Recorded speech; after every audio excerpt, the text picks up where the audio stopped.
And welcome back to the Bourbon and BS podcast, everyone. This is episode 247, and it is the day before Thanksgiving. Happy to have you guys on. Hopefully you guys are able to tune in for most of the show. And we've got part one tonight. We've got Ryan Newman here from Royale Cigar Lounge in Columbus, Ohio. He's on the west side of Columbus. He's been part of the show multiple times. Happy to have him back, and brought some goodies. So we got the new Riff 6-year malted rye, and we have the SFUMATO in C major from Crowned Heads. Full name there. I want to thank you guys for tuning in and the contributions from you all as well. You guys can go to patreon.com/bourbonandbs podcast or Venmo at Bourbon and BS if you want to do a one-time contribution. But we got $5, $10, and $25 here on the Patreon page. So we appreciate the continued support. It helps us do this show on a regular basis and cover all the costs for posting it and all that good stuff. So we appreciate that continued support. Also have some swag, the buyjack.com/bourbon and BS. I was at the post office today, and Pam at the post office in Gahanna was like, "Hey, I wanted to let you know I ended up getting some of those shirts. I hope I might have ruined a present." Oh, man. She sounds nice. She sounds great. But yeah, she was asking about the shirts I wear when I come in and ship packages. So one of them was this When the World Hands You Some BS lighted up shirt. So that's on the buyjack.com/bourbon and BS. So definitely check that out if you guys want some swag. Got the Pour One More Light Up Another shirt that Nate's got on, the BS Bourbon and BS hoodie. I've got the BS black hoodie on, so all that good stuff. And also I want to thank our supporters at Tinderbox at Easton on the other side of Columbus, northeast side of Columbus. They have the featured cigar normally. Tonight, Ryan brought his from Royale, which we appreciate that as well. So, guys, if you don't have a local brick and mortar, just try to find one that ships. Tinderbox at Easton does ship, so we appreciate anyone that orders cigars that aren't in the Columbus area. Altadis USA, we got the Monte Cristo Espada tonight for the second cigar. It's a big boy, 7x56. Should last through the conversation. I should hope so. And then also the BS Cigar Company, the Gold and Silver are available at Tinderbox at Easton and also at Royale Cigar Lounge, both shops here in town. So check them out as well. All right, boys. What do we got going on tonight? We got new Riff. We've got Ryan. How many times have you brought a new Riff product? Is this the third? Third, yeah, third or fourth. But somehow that's always the one when you give me some options and we're looking at it and we're like, all right, well, I haven't had that new Riff yet. And so like Ryan brought it up this time where he's like, of course we're doing new Riff. I was like, what are you talking about? And he says, that's what you sent me, and Ryan came in the shop Monday, and both of you gave me a list of bottles, and there was just some of the stuff that we've either done recently or we've done that brand recently, or one was an OHL Q pick. So this is actually the one I voted to do. Okay. Just because it is a newer product. It's a harder to get product, but it's at least out there. It's not a state exclusive. Sure. Right. Like one of them was another Elijah Craig single barrel. Well, we've done 2 in the last few months of those. So I was like, let's try something a little bit different. That's a good bottle though. It is. I'm sure it is. All right. So, Ryan, first of all, I don't know if I mentioned in the intro there, but today is obviously the day before Thanksgiving. Yes. Normally we do like an annual Thanksgiving Day show. So that's what tonight's part 2 is for those that are going to be tuning in. That's where we talk about not only what you're thankful for in the last year or whatever, but we also like to look at giving thanks and also try to plan on what you want to be thankful next year. It's kind of a tradition that we have here. Absolutely. So I think it's great. Some perspective, as well as we can talk about some things, Thanksgiving stories. What do you guys do? All that good stuff as well. So new Riff. So Ryan, you brought this one. This is the 6-year malted rye. Does anyone know anything about this bottle? Nothing at all. Absolutely not. So I do know that other than the fact of being allocated and part of the fine, for all the new Riff fans out of, that post about it or blog about it or whatever. Yeah. This seems to be the one that has the highest reviews. At least the ones that I've read. This is the one that people seem to say, if you can find it, get your hands on this bottle. Yeah. And you did. You had another one at Royale that was a different. Yeah. So new Riff is interesting because it's something where on most of their bottles like this, they put when it was distilled and when it was bottled. Obviously, this is a 6-year, but we found on the show that it varies quite a bit. A lot. You know, they are very unique products, even though they have the same mash bill. I believe all their ryes are 95.5. So I don't know, Nate, you're looking this up here. This a little is bit. 95.5. Yeah, so it's 95.5 on this. And but tell me about like what you think the difference. You know, you were hesitant. So I'm not going to. I'll wait till later on in the episode to reveal what I think about this. But I will say that the bottles that I have available at my bar and what we're drinking, in my opinion, are two completely different. Very products. different. Very different. Completely different. We'll save the reviews for later on, but it's crazy to me how they can vary so much in flavor in different batches. Yeah. Well, and that's one of the reasons why Steve and I have been hesitant doing a lot of new Riff products on the show, because between the two of us personally, either for the show or for ourselves, we've bought 4 different single barrel bourbons, and we've liked 1 out of the 4. So it's not a good tally. No, now, it's granted, not a good- now everyone's palate is different, so some people are going to enjoy different bottles. But like the last one that I had bought, I was like, I really don't care for this bottle. I'm going to share it with Steve and see what he thinks. And Steve's like, yeah, I don't care for this either. From what I remember, so the unanimous decision when I brought the single barrel, which one? It was a single barrel bourbon, not the rye. Right.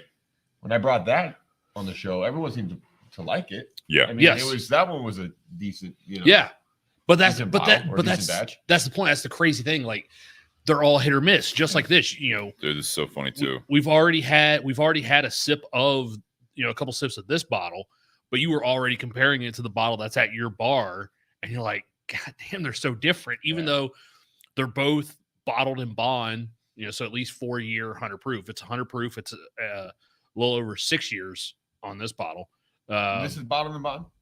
Yeah, it's in the glass. It's etched Yep. in the glass, or not etched, but it's part of the glass. It's bottled in bond, non-chill filter. That's also why it's got that seal over top of the cork there. Yeah, so it's a malted whiskey or malted rye, but yeah, 95.5 on that mash bill.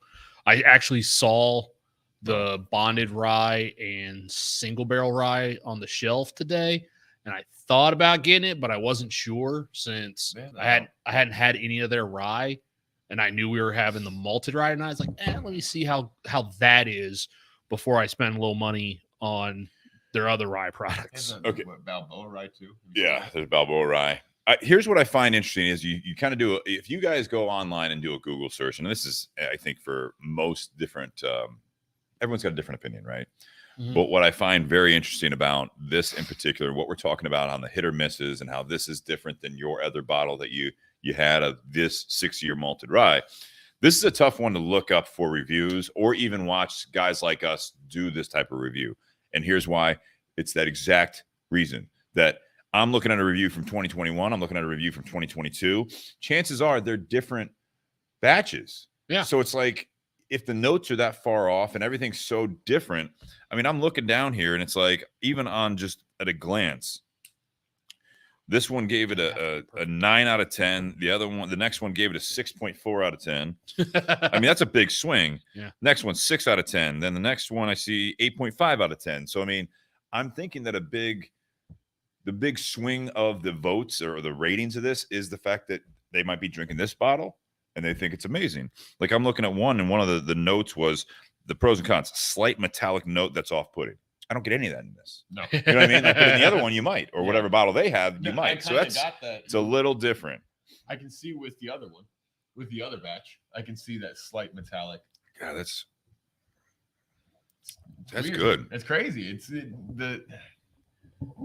This is outstanding. It's Yeah. absolutely. I think it's going pretty well with the cigar too. What do but you we'll what get do you into that. think of, like, Nate? What do you think of this bottle here as you're sipping on it? So the first couple sips I had before I lit up the cigar, very oaky. Okay. A lot of that almost like a fresh oak kind of flavor, not like the char or some of the vanilla or caramel that you would get out of the barrel.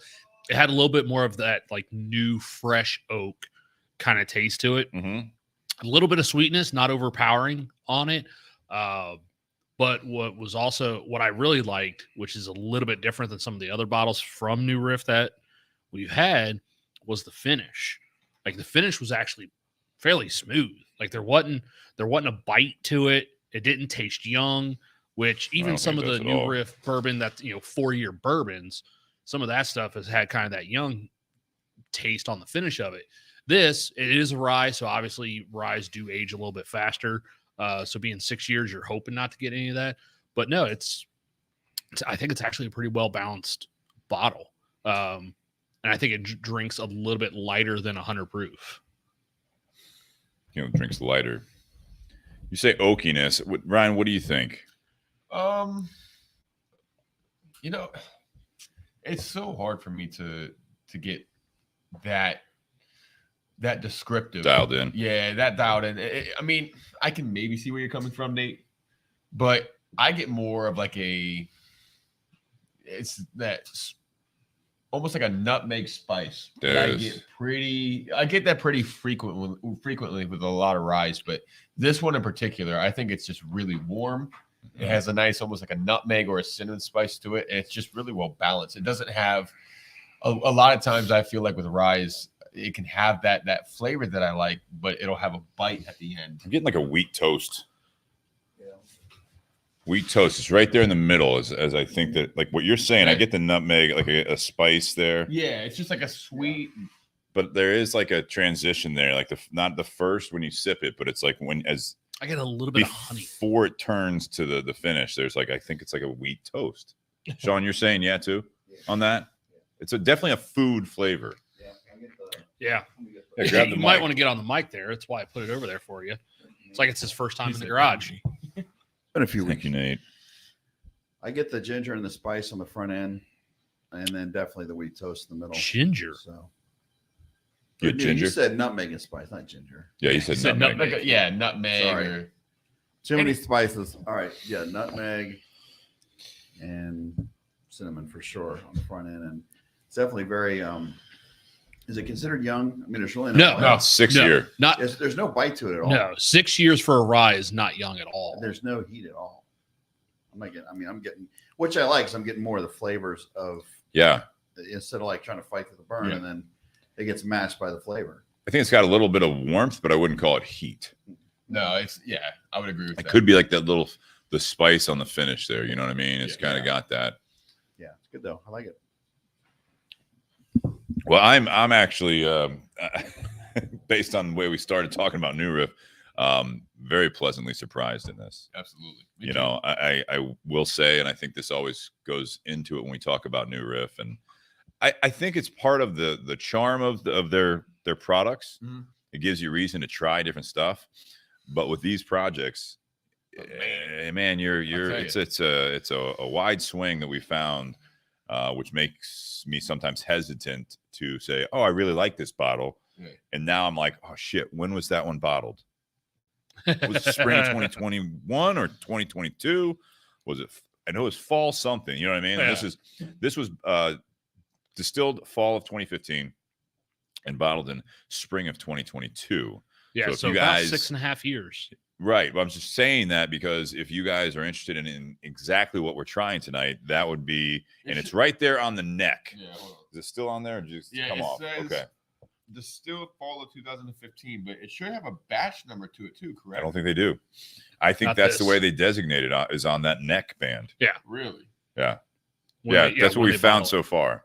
Huh.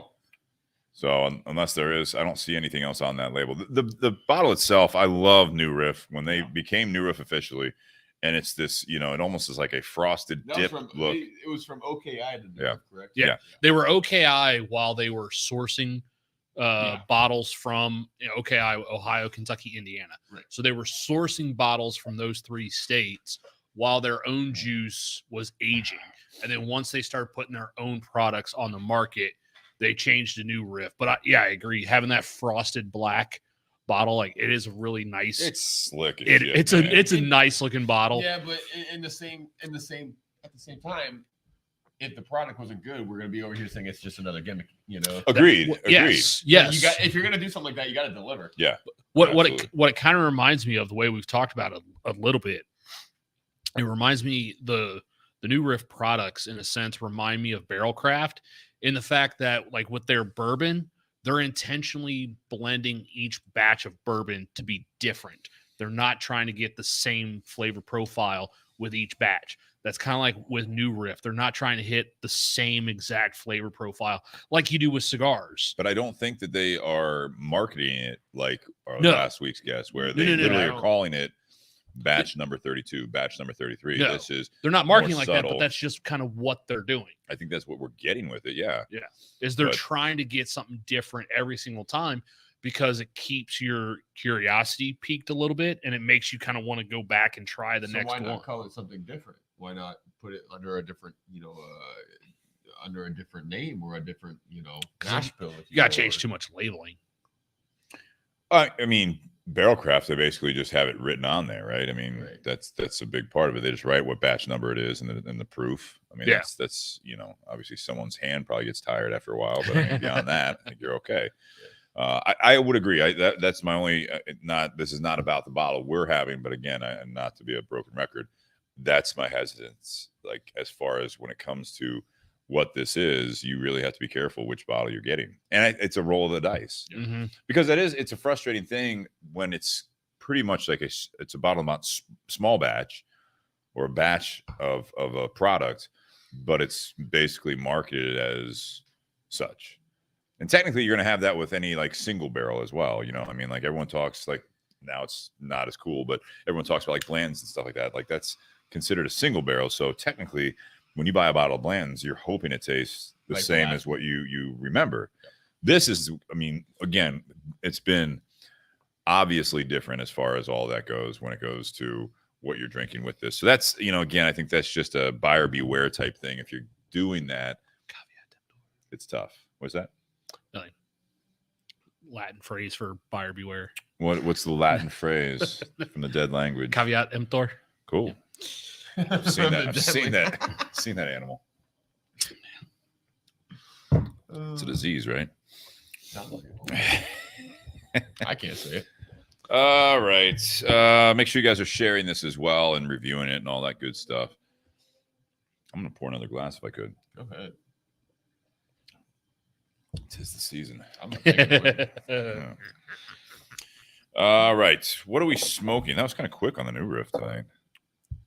Well, I don't think we went into, there's not a whole lot of history behind it. They were OKI and then became New Riff once their own stuff got put out. Their big thing is, new Riff is, I think that like it's obviously a new take on things, but Yeah. they're big on the bottled and bond. I mean, even on the back it says, our 100% malted rye whiskey is bottled and bond without chill filtration, exceeding the world's highest quality standards for spirits set forth in the 1897 Bottled and Bond Act. So I think, that's all over their website too. Does everything to do bottled and bond? Bottled and bond. I don't think everything, no, but No, they're because big obviously, on it. obviously with that one rye, they have the bonded rye, and then they have the single barrel or barrel proof rye. So obviously that's over 100 proof, so it can't be bonded. You know what's interesting on this? The DSP, the distillery number. Yeah. 20,016. 20016. So they are new. Wait, 20016, or Yeah. is it? 20016. Okay, yeah. 20,016. Yeah. It's up there. Yeah, we've had some of the other ones recently that are like 25,000 around that. Yeah. Some of those, but there was one bottle we had recently where the DSP was 10. One of the originals. Yeah. Yeah, one of the originals. Since 1855. So, what do you got on? You got Instagram going on over there? What do we got yeah. going on? Who is anyone watching? It looks like Yeah. you got some joined people. Yeah. I don't know. Hi, Instagram. Ryan D. Newman on Instagram. So, Crowned Heads, you brought the SFUMATO. The SFUMATO.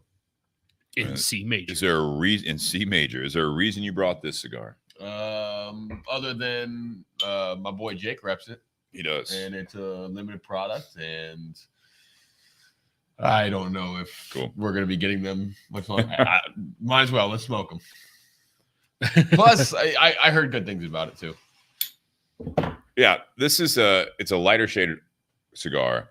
This is a PCA, which is the Premium Cigar Association, which is an annual meeting. It's a retailer organization for the cigar and pipe industry.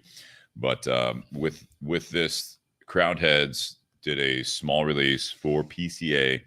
If you're going there, they do still have it available, I think, in distribution, but it is a very limited run. And Ryan, thank you for bringing this. Absolutely. This one we had to check when we were trying to figure out, because on the box it says it's a Crowned Heads name and cigar, but it is made by Ace Prime and Pichardo, which for those that are in the cigar industry or follow the cigar industry, there was a recent split as far as the business goes between what's now known as Luciano Cigars and Crowned Heads. Mm-hmm. So this was a limited run. From my understanding, the marketing and name behind it is a Crowned Heads product. So if they wanted to do this project again, they could use a different factory. Right? So the Crowned Heads is the SFUMATO in C major, but they're still using the Pichardo factory.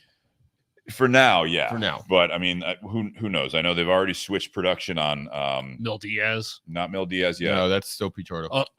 The Bosphorus for Osgener. That's right. That one was switched over to Ernesto Perez Carrillo. EPC. Yeah.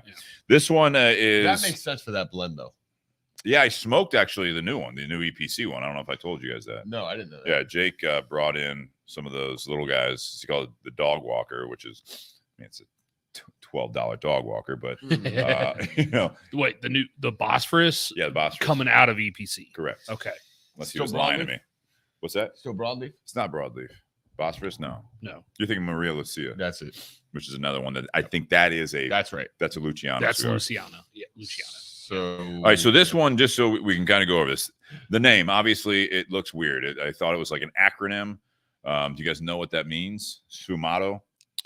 I did look it up. So you know what it means. Yeah. Go ahead. Well, it has to do with a painting technique. Correct. Where instead of using hard lines, you kind of blur things a little bit. Technique developed by which one of the Ninja Turtles? Leonardo da Vinci. Yes, Leonardo. Good job. Katana. One of the most classic examples of that technique is the Mona Lisa. Looking at her face, you don't see any distinct lines to the face. It's just gradual changes of color. And so it's supposed to be like rounding and softening the edges. More lifelike, because the human eye doesn't focus on the harsh transition between two colors.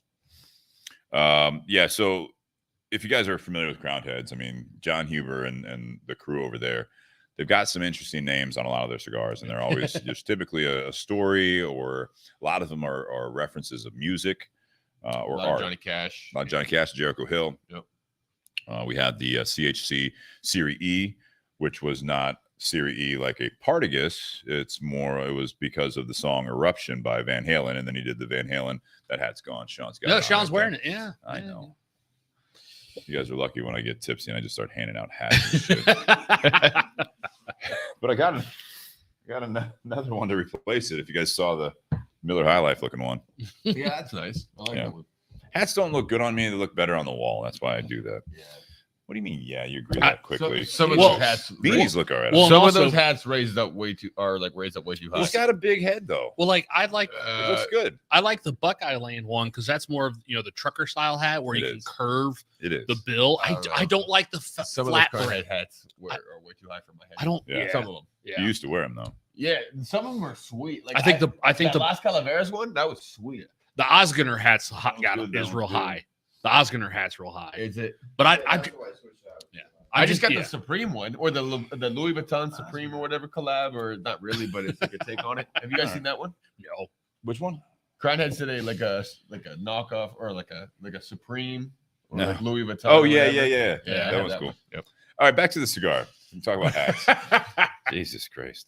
Thanks, Jake. The C major is because this is a Connecticut hybrid wrapper leaf. So he had to tie in some sort of a music theme to it. So I think that's where he did the in C major.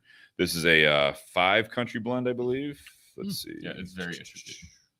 So yeah, Connecticut hybrid, Ecuadorian Connecticut hybrid over an Ecuadorian Sumatra binder. And then you've got Dominican, Nicaraguan, and Peruvian tobacco in the filler. Peruvian's a little bit of a surprise for me because I'm not getting what I normally get. Sean, you may want to watch that microphone cable. It's wrapped around your foot. It's a tripping hazard, really. But So what do you normally get from Peruvian, Steve? I don't know what flavor exactly, but I don't get it. I haven't. Let me put it this way: I don't think I can recall having a Peruvian filler in a lighter shade cigar. I'll agree with that. So that might be why it's surprising, right? I think I shouldn't say a lot because there's not a lot of cigars that utilize Peruvian tobacco. But the ones that I've smoked, to me, it kind of, you're right. There's nothing really about it that stands out. But I think the reason some companies will use that Peruvian tobacco is it adds a little bit of saltiness that will cause the flavors in some of the other tobaccos to stand out a little bit more. Okay. What do you think, Ryan? You smoked this for the first time this afternoon. Yes. Second time around, I actually like it a little more. I don't know if it's because of what I'm drinking with it or what, but I'm liking it a little bit more. It's actually surprising to me. It's got a little bit more strength than what I was anticipating. Okay. I think this is probably truer to the medium bodied side. It's fairly light in shade, but it's got a little bit more to it than your average Connecticut. Like I would not compare this to like a Monty White or an Oliva Connecticut. This would be something a little bit more, something a little different. Yeah. This kind of reminds me a little bit, for those that have smoked it, that yellow band Romeo and Julieta. The Connecticut Nicaragua, yes. That's made by Plasencia. Yeah, but it's that hybrid Connecticut. Yeah. It's a Nicaraguan grown Connecticut wrapper, which is the first time that's ever been done, and it took them 5 years to do that. So to me, I mean, I see a little bit more similarity with that. Now, this Ecuadorian wrapper to me is also a little bit. It's a little different from what I normally smoke. That's Ecuadorian Connecticut. This to me, it's almost a little bit like a little more toothy. If you feel it, it's very velvety. It feels more almost like true Connecticut. It does. It even has that shade. It tastes like Ecuadorian Connecticut, but it feels like almost like true Connecticut. The way it looks, the way it feels. So it looks like a Monty White, but tastes like a Monty Yellow. It's interesting to me, and again, they don't say, like, when they say hybrid, I mean, we don't know what the hybrid is with the Connecticut seed. But it is. I get what you're saying with it being more medium bodied. I'd say kind of the lighter side of medium. Yeah. Honestly, not the same flavor profile, but I think it does have a similar body to a Monty White. Now that you say that, Nate, Monte Cristo White, I think it's got a similar body. I think it's got a little more than the Monty White. Yeah, I think so. I just smoked the Monty White for the first time in ages. I love that cigar. A couple days ago. For me, on the retrohale, this has a little bit of spice through the nose that the Monty White does not have. Correct. Which the Monty White, Ecuadorian Connecticut wrapper, Nicaraguan binder, and then Dominican Nicaraguan filler. So obviously this one's also thrown in a little Peruvian in there. And then instead of a Nicaraguan binder, it's an Ecuadorian Sumatra binder is what you said? It is, yeah. So, which I do like Ecuadorian Sumatra. So that could be what's kind of pumping that flavor up just a little bit and changing it. For being an Ecuadorian Connecticut now, this could be because it's a hybrid. Mm-hmm. It doesn't necessarily have the same level of like thick and creamy smoke that a Monty White does. But it definitely has kind of the same feel, that velvety texture that I get from a Monty White. But it does in the smoke or texture on texture on the leaf itself. Okay. But it does. I do agree with Ryan. It does have a little. I think this has a little bit darker color to it than the Monty White. It looks closer to the classic, which is a true U.S. Connecticut. Correct. Which is why that's what I'm saying. It looks to me this type of tobacco, again, whatever sort of hybrid Ecuadorian Connecticut shade it is, it looks and feels more like it was grown here in the U.S. Interesting. But I like it. Like I said, it's. I think the flavor on this one is a little bit more complex than your average Connecticut. I think it builds a little more. Yeah. This is good for those that are still kind of getting into it. This is not going to be overpowering, but I think this gives a little bit more complexity. Well, yeah, and I think you do have a filler from Dominican Republic, but I imagine there's not a whole lot of Dominican in this because I don't know. It's definitely different than than your Fuentes. It's different than your Honduran ones as well. I just it's unique. I like the cigar. It is, I'd say, I see you guys are saying medium. I'm saying the lighter side. I will agree with you, Nate, that I'm getting some spice and everything from the retro. Like there's definitely a little pepper to that. So it you lets think it's pepper or food spice, just to distinguish between the two? I'm getting a little bit of pepper. Me too. Like yeah. So it's like we talk about the white pepper and everything. Yeah. It's more of like it's a difference between like when you get the grinder of pepper, where it's the black peppercorn, and you get that peppercorn medley. Yeah. That's got like it's black and white pepper. There's two others. Powdery. There's two others though. There's like two other peppercorns in most of those. There's usually like 4, but that's where I'm getting a little bit more of that kind of. It's like a mix of different actual peppercorns. It's interesting. It's more of a pepper through the nose, but on the palate, it's more food flavors. Yeah. Yeah. Toast. What do you say? I wouldn't say wheat toast, or as Steve likes to say, toasted bread. It is toasted bread. On the cigar? No, toast itself is actual joke. Toasted bread. Yeah. There was one time I he just said it toasted bread, and he's like, "You mean toast?" And I was like, "No, I mean toasted bread." We were describing a whiskey one episode, and he goes, "Yeah, toasted bread, like toast." That's why I said wheat toast tonight instead of wheat toasted I bread. just didn't want to open up that Wheat can of bread worms toasted. But I do like this cigar. The construction's good. I'm relighting it just because I'm kind of talking here. I think the construction's a nice construction. Yeah, and no you know, issues. it's unfortunate as cigar enthusiasts and consumers that it's the business side does come into play with some of this stuff. Is that Crowned Heads and Pichardo are parting ways, because I think that they were starting to kind of team up and get some great products out there to us. Now there's 2 sides of their story or 3 sides of their story, whatever it is.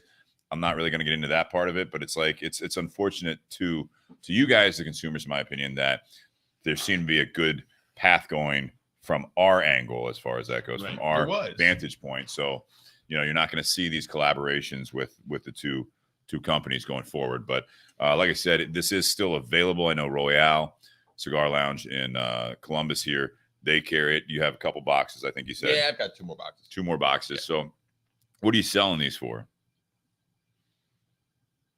I'm selling these for $13.95. 13. Yeah. I think you'll find them, depending on what state you're in. You'll probably see them anywhere between like 11 and 14. Yeah. So I mean, it's I would say any more, that's average price. Yeah, you're looking at average price. I think $12, $13 for this cigar. If you put it up against some of the an Oliva Connecticut or a Monty White or a Romeo, this is equally as good. Now, I don't think this one's going to jump off the shelves due to the lack of presentation.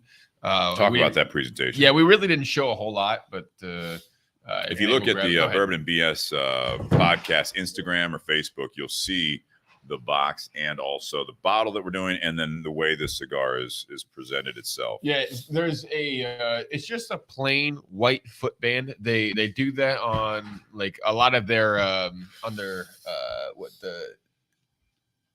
with the Hawaii Paniolo, and then like they do it with the Yellow Rose, Tennessee Waltz, Buckeye yeah, Lamb. they do that with that line, right? It just, to me, it doesn't really stick out for consumers. And if you're going to put a price tag for anywhere from 11 to $12, $13, whatever it's going to be, it's hard to sell that to somebody that's looking for a Monty White that knows that label. This is boutique all the way. Oh yeah, it's got a boutique look all the way. So, and I guess that they're not even going for that crowd. But no, it's when you even say the PCA exclusive, right? So this is, you go to the convention annually, or that's how you're supposed to get it originally. But it's like, yeah, these are the shop owners or whatever, managers and all that. The retail side of it, they're coming back and be like, dude, this is a great cigar. It's limited. Yeah, you like Crowned Head stuff, you like Pichardo stuff, whatever it might be. You guys, check this one out. This is good. That's how this typically sells. Sure. If it's sitting on a shelf and you're just walking through a casual cigar smoker, yeah, you're not gonna like.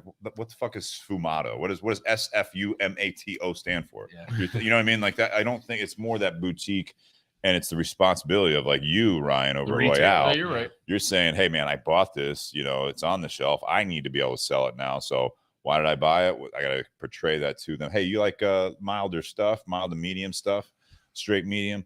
You know, I got a new one for you to try. No, It's absolutely. limited. As somebody that brings it in, if you're going to bring in a line, you're responsible for selling it. Yeah. So you got to figure that out. But it is always nice when there is something that hits the shelf where it sells itself. Oh, yeah.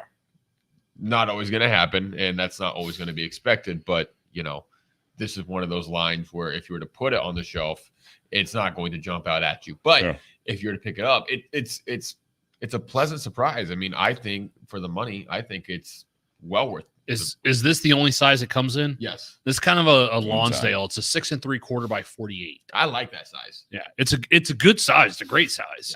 Yeah, I would say it's kind of a Lonsdale, a little bit maybe thicker than a lot of Lonsdales. Yeah, I mean, but Yeah, Lonsdale. Yeah. Go ahead. yeah, I mean, I think some people would look at this and they might look at that price point, and again, that's going to vary from state to state, shop to shop. But if you're looking at that $11 to $14 price point for this cigar, this is going to, I think, be something more either Crown Heads fans or people that want something exclusive like a PCA exclusive, or someone that is used to smoking. They like Connecticut, but they want to try something a little bit different. I think that's where this cigar really comes in. So, I mean, you guys probably have the most traffic. Talking about Tinderbox at East. Yep. Okay. Than any shop in Columbus, arguably Ohio. Okay.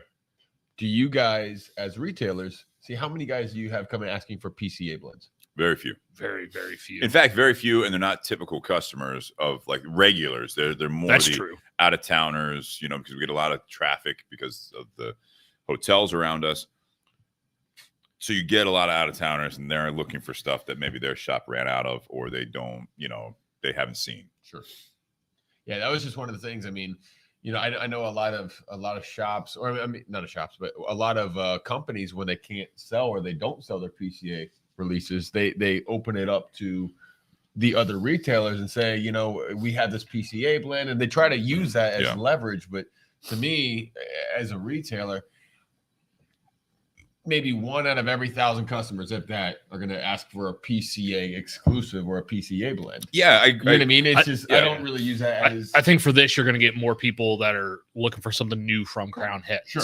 I think that makes. I think you'll have more people ask that are like that than people that are specifically looking for PCA stuff. Let me ask you guys this, and Ryan, you first, but and anyone out there that as a cigar smoker, or if you're in the industry or what have you, do you have people that and these are like regular cigar smokers? Because I think a lot of the times anymore, the reason you see so many medium to full-bodied cigars from companies like Crown Heads, which is most of their portfolio, and you see on the whiskey side a lot of higher proof ones, is because that's what people look for. Now, this cigar is either for the guys and girls that like the mild to medium stuff. Mm-hmm. Tough to get them off of it. They're almost like cigarette smokers a lot of times. I only smoke Monte Cristo whites. I only smoke, Oliva Connecticut's. I only smoke Griffins. I only smoke Davidoff, whatever it is.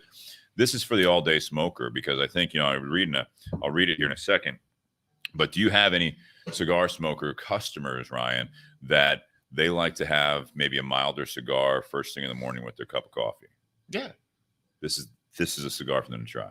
Absolutely. That's where I'm looking at it, is that how do you sell it? Yeah, maybe some Crown Heads people, but if I'm a Crown Head smoker that I like the La Imperiosa, I like the Jericho Hill, you got a new Crown Heads. Yeah, I'm not really into the milder stuff. You know what I mean? So this is more, I think you can get people to try, hey, this is limited edition. You normally, don't you like to smoke a little bit milder cigar in the morning, like with your cup of coffee on the weekends? Mm-hmm. Yeah, I love that. I got a new one to try. I think it's going to go really well with it if you want to try something different. Yeah, absolutely. They're going to smoke it. They'll probably come back and get more if they like it. And then they're going to be bummed when they run out, and they'll go back to something else. I'll tell you that I've got a few, but I got 2 guys in particular that will come in usually on a Friday or Saturday. They'll have their meeting there, and that's what they smoke. They get a coffee in the morning. They'll have me pour them a cup of coffee, and then they'll smoke normally mild to medium cigars. So for me, they like to find they're old school guys, but they like this, what's new. Show them this. Yep. And I'm telling you, it's probably gonna be this weekend.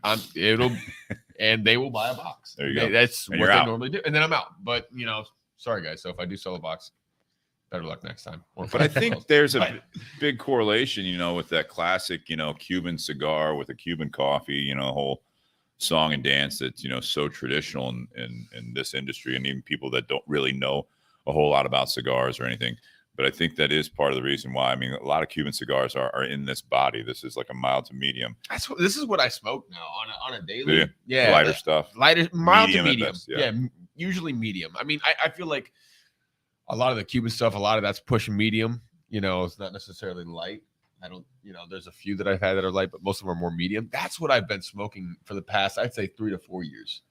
Maybe even a little bit more than that. Ever since I said, my last few years at the Tinderbox, I was on that kick, and I've stayed on that kick for several years now. And I can appreciate everything. I can appreciate a good mild cigar and a good strong cigar. But if I'm going to smoke on a daily basis, it's going to be kind of in that range for strength level. Yeah. So this is what John Huber had said about this. SFUMATO is somewhat of a departure for us. I saw where we were heavier in darker wrappers, the medium to full lane, and I just wanted something different. I wanted something that would be perfect with a morning cup of coffee or complement an afternoon glass of chilled rosé. Essentially, the goal was to create a blend with no edges, just a flavor profile that was easily approachable, smooth, and with exquisite balance. Yep. So I think I am of the opinion that he hit that remark on the head. Yeah. I would say it's a pretty balanced cigar, and there's no like one flavor that just absolutely stands out. No, I think it's rather complex, and it does change on you every here and there. And I think from when you first initially light it, for me, I got a little bit more of that white pepper. Yeah. On the nose. As soon as I lit it, and then the more I've gotten into it, I'm probably a little bit more than halfway through it. Yeah, you and I are about the same. Yeah, I'm getting a little bit more of it's starting to get, the strength is picking up, but the creaminess is also picking up. Creaminess is picking up. I was going to say that when you were done. Yep, the creaminess With is you on that. really, really picking up on it. And I think this is one of those cigars that, for guys that do smoke that mild to medium, this will be something that's a little bit more interesting for them. I think it is, and I will say and you're not sipping a whole lot on this whiskey either. The rye whiskey, I think, takes away some of that creaminess. Yeah, that's why I think I hadn't been sipping on the whiskey as much, because it had that that lingering spice, which we all really seemed to enjoy when we first started. Yep. But then you go back to the cigar. I mean, you almost have to let the whiskey kind of calm down on your palate, and I think that might be part of the reason you're getting a little bit more of that creaminess on that cigar. That could be. I think that's at least on my side of things. I like what they did here. Again, I am a little bit of a repeater here. It's unfortunate as a fan of what the two companies were doing together is that you're not going to see that anymore. But I do completely respect and understand that they are no longer doing the projects together. Absolutely. Hopefully, Crowned Heads and John Huber and his crew will take some of the feedback from this, and hopefully it's positive, and they'll come out with a more, a similar type of I guess based on the statement I just read from him on what the project was about. Yeah. I hope they find another blend, another manufacturer to be able to do this for them. If whether anybody, it be EPC, can, whether it be My Father Cigars, whether it be, I know they're not doing much with Drew Estate anymore, but I think they Drew could. Estate's tough to work with right now. Everything's back ordered. Yeah. So I'm wondering to see if Ernesto Perez Carrillo, if they work with them on this, that they could do something similar. Yeah, I'll tell you. I mean, if anybody's going to figure out how to, to do a project like this, replicate it, or even make it better and keep it moving forward, is going to be John Huber. I tell you, his palate is far more advanced than most people's. Top notch. Yeah. I mean, I tell you what, it's funny too, because when he talks about cigars, if you ever have watched an interview with John Huber, if you have ever read anything about his story or what he talks about when he's blending cigars or finalizing projects, he's very descriptive, but he makes it almost easy for consumers to kind of understand where he's coming from. Well, just the statement I just read right there. You know, Yeah, that paints a picture. That made another dialogue he there. paints, the way he's able to paint a picture when he speaks, he does such a good job of captivating his customers and us as retailers, and knowing how to get across what he's trying to blend. Very simple. I mean, he knows how to do it in a really, really just almost elegant way. Yeah, exactly. He paints a picture through, and I think that's where this art, where the music references, you know what I mean? Like when we're talking about a CHC. That's exactly what I was thinking. That's Series E. I mean, he basically said that, the smoking experience is like the song Eruption. That's what I thought of. By It's almost like starts romantic, out with a drum solo, and then it yeah. takes you to this, and then it takes you to this. And, it's interesting. For those that are interested, I can't throw up the graphic. I didn't have it prepared here, but if you're listening, if you're on Instagram, his at, I guess you could say, or his name is The Crowned Heads, all one word, lowercase. The Crowned Heads is John Huber. Change that, John Huber. Just change it to Crowned Heads. The Crowned Heads. When I'm trying to tag him, I have to always remember it's The Crowned Heads. Yeah. And there is no, I mean, that is like his company. Like I don't think there's a Crowned Head cigar Instagram handle. I think it's just The Crowned Heads. Yeah. And then you've got guys like Miguel and Jake and others that are in the company that they have their own Instagram pages. But The Crowned Heads, he puts out a lot of content with stuff you're talking about, where he's kind of doing the selfie videos, describing things, what they're doing, what they're working on, what he's smoking, all that. I mean, it's a enjoyable, straightforward kind of guy to watch on social media. So The Crowned Heads on Instagram. I also like the way he writes or describes cigars a little bit more than some of the more popular cigar publications, because I would agree with because that. a lot of times, like when you read that quote by him, talking about pairing this cigar with a morning coffee, like hearing that, like, yeah, absolutely, I can definitely see myself enjoying this with a cup of coffee. Sure, that fits with this. There are some publications, like I read one to you recently, Steve, where they were reviewing a very well-known cigar, and they literally listed 8 different flavor notes on that cigar. And we're sitting there going, yeah, I agree with 2 of them. But then there's some stuff that they throw in there and you're like, where the fuck are they getting that? Sure. Yeah. And it's like, I have no idea what the hell these people are doing. But I think John is a little bit more, thanks for blowing ash all over the place, Ryan. I think John's a little bit more down to earth, and he's not trying to talk like one of those quote unquote aficionados.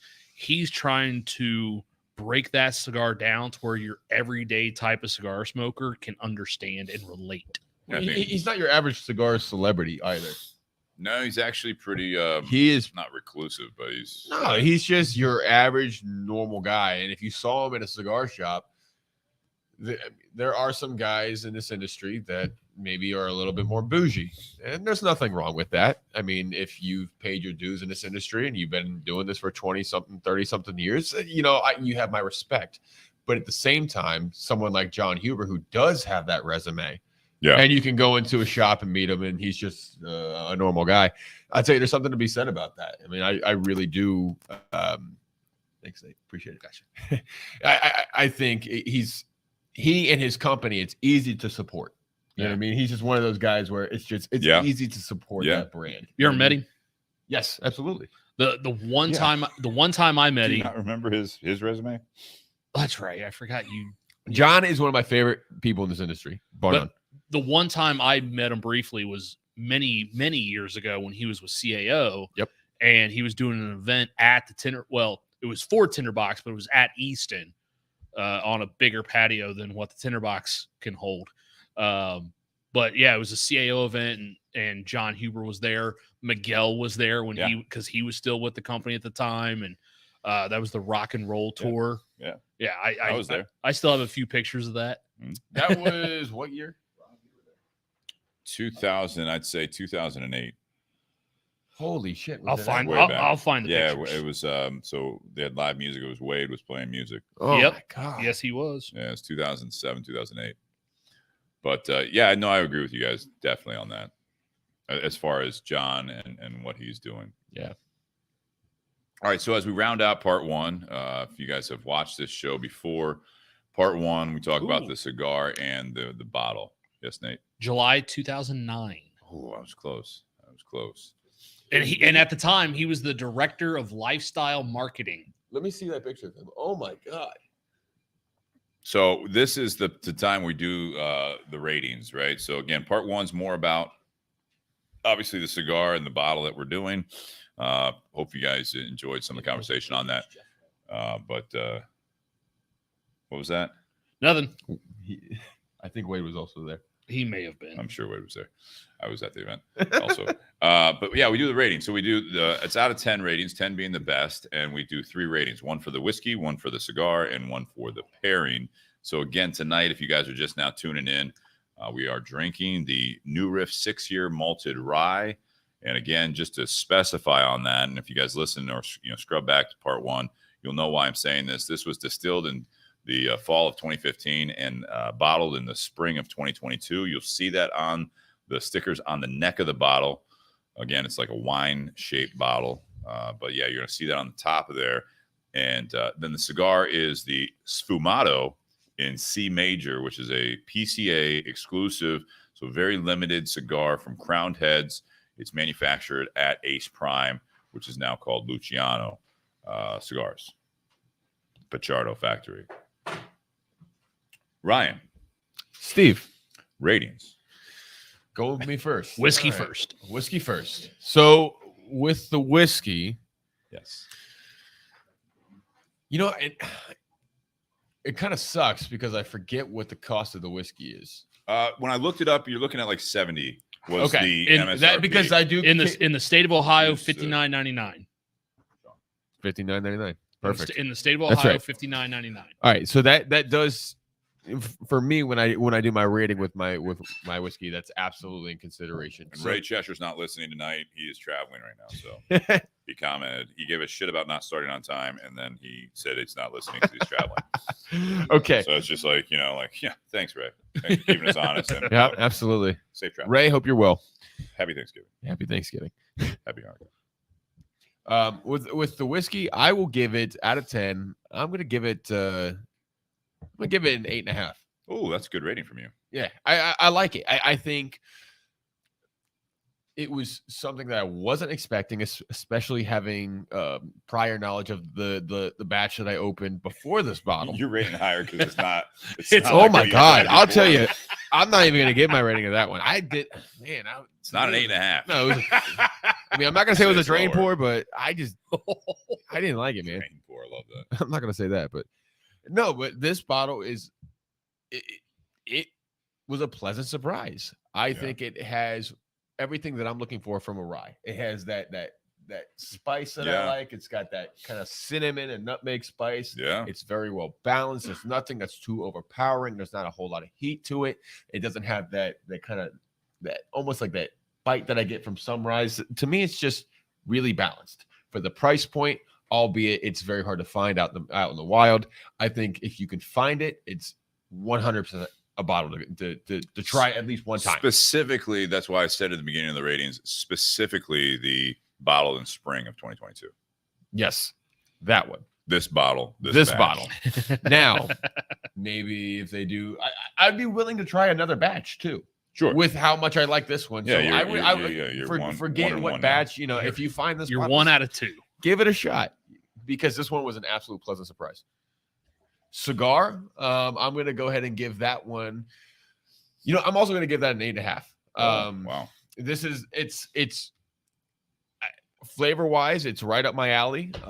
Construction, it's great. There's no issues with it. I've had to relight it a couple times, and that's probably because we've been talking. This one does on a pocket. You're Yep. also one that you like your cigar to be burning perfectly even the whole freaking time. You were at the top mind your of the business. list for the toucher uppers. Yes, on I the am. burn line. I am Oh my absolutely a toucher up right now. Ryan uses more butane than 99% of cigars. As long as it's not my butane. God. As long as it's either Nate, My I hope, record, I that's hope it's your exactly butane. it, No, it's the Tinderbox's butane. Thank you, Mr. Joyce. When you worked at the Tinderbox, first of all, you never carried a lighter, so you're always using a shop lighter or someone else's Or a Bic. or a Bic. Actually, you know what? Hold on. As a matter of fact, You guys, have a custom Bic? no, I have, Oh my, a DuPont. and I just now remembered that I had it in my pocket this whole time. It's a fancy camo. God damn it. I'm sorry, Nate, but this, I to be moved my fair, it's lighter away from probably, you. go ahead and use it. It's probably almost empty.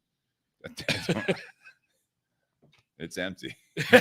That's It's got. We're working on fumes here, bud. and this is why I bring a 5 nice lighters. lighter, with though. My me. lighter's on empty. I'm sure All my right. car's on empty. We're it's rough. We're doing well. This is why I bring 5 lighters with me Everything's to the fine, garage everything's on fine. Wednesdays. All right, the pairing, Ryan.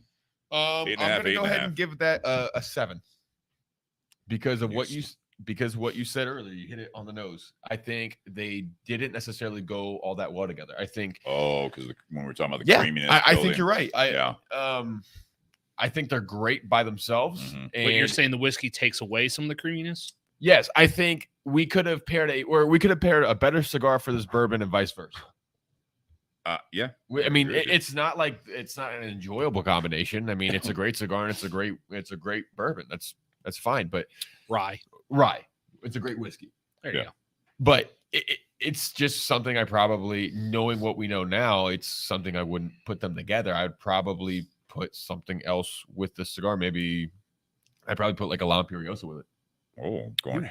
Something Okay. has a little bit more of a deeper, richer, almost like a sweeter note to it, and it has a little bit of spice to balance out with the spice with the rye. Yeah. If I were to do something from that portfolio, that's what I would do. What about you? Have any ideas on what kind of whiskey you would pair with the cigar? I would do something a little bit lighter proof. I would probably stick in that anywhere in that 90 to 100 proof. Even though this is 100, I would stick in that So, range. Yeah. Old Forester, 100 But not a proof, rye, or maybe? 86. No, maybe not a rye. I could see this You know going. what? I could see this going well with like a Russell's Reserve. I was just saying rye. I was gonna say The rye, because that is 90 proof. I was gonna say the Russell's Reserve single barrel. Ooh, that's a little hotter. Wait, the single barrel rye or the single barrel bourbon? Single barrel bourbon. Okay. I think the Okay. sweetness with that Okay. would go really well with the creaminess with this, All right. personally. But like I said, they're great. They're great together. I would just, knowing what we know now, I would have paired it differently. First time drinking this batch. First time, or today was the first time smoking the cigar. So I went completely blind with the pairing. Yeah. As we do most weeks. Sure.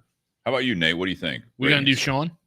Sean, you want to chime in there? Sure. Oh, you have a microphone in your hand. Yes, I do. Okay. Go Looks ahead. nice in your hand. What does that mean? Thank you. What? Thank Go you. ahead, Sean. Okay. Sorry, I want to say something. Never mind. It's hot mic. Yeah, hot mic. So I like the rye is it is. I agree with Ryan. It's very good. I'm going to give it an 8.5 as well. It's nice. It seems like lately, when I've been here, most of the bourbons or whiskeys are pretty strong. Got some heat to them. I've missed the last couple. Maybe they're a little lighter, but I'm definitely this is kind of a nice change of pace. Sure. So, but it's a good flavor too. There's you got it brings out so much good flavor. It's smoother. It's kind of like the whole package, and I could see why this could be hard to get because it's one of those ones that people are going to be high demand for. Yeah, absolutely. Honestly, I didn't mind the cigar. It was okay. It was I like the flavor. I like the taste. I like the retrohale. It's not something that jumps out at me like, That's fair. wow, that's amazing. But it's still an enjoyable cigar. It's something I definitely would try again for sure. Yeah. I'll give that an 8. And then pairing 7.5, kind of go with Ryan on that as well. You kind of want to have a little bit of, I always seem like they should be opposite. Like if one's strong, the other one's lighter. And it seems like they're both light and they're both kind of like, they're okay. But Okay. I like something.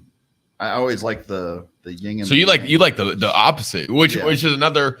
People do that for pairings as well. There's 2 different methods, and that's also a method where you can go one that completely contradicts the other. Yeah, and I like that because cool. it really changes the flavor in both the cigar and the bourbon, and they kind of almost mellow each other out sometimes. Or we always talked about when you take a hit of a cigar, do a retrohale or whatever, and then take a sip, and the drink completely changes in flavor. Yeah. And vice versa. Yeah. So these kind of go. There's really not much of that change. This one I'm just so used to. Okay. But yeah, that's what I got. Got it. Yeah. Nate. So I'm going to be a little bit different than you guys. So my whiskey rating is based on those first few sips I took before I lit up the cigar. I'm going to be 7.5 on the bottle. Okay. It did surprise me because, like I had alluded to earlier, not all the new riffs that we have had have been that enjoyable, and we even alluded to this particular bottle, like this bottle versus the bottle that Ryan has on the shelf at his store, very different taste profiles between them. So knowing that, I probably wouldn't go and buy a glass of what you have at the shop. I'm going to pour you guys some samples though, because I really want you guys to see the difference. No, to me, it's just wild. Yeah. But to me, I give the bottle a 7.5. It had a nice little bit of sweetness, but it had a lot of fresh oak. Like how sometimes you might drink a wine and it's that new French oak type flavor. For me, that's kind of what this has a little bit. But it had a pleasant finish to it. It wasn't a bad finish at all. And it was smoother than some of the other new Riff products that I've had. So I give the whiskey, the rye, a 7.5. The cigar, I give an 8. I do enjoy the cigar. I enjoy the flavor. I'm one of those that typically I'll start my day with something more in that mild medium or medium range and work my way up. But for the most part, if I'm going to smoke one cigar in a day, it's typically going to be something medium full body, Maduro, rich, heavy flavor. But this is definitely a cigar where if I was going to be smoking several cigars throughout the day, this is one of those I would start my day with a cup of coffee, either from home or the Jennings Java from Fido. Nice. Something like that. I would definitely drink this or smoke this with. And then I'm going to be very different on the pairing than you guys. I'm an 8.5 on the pairing. All right. And why is that?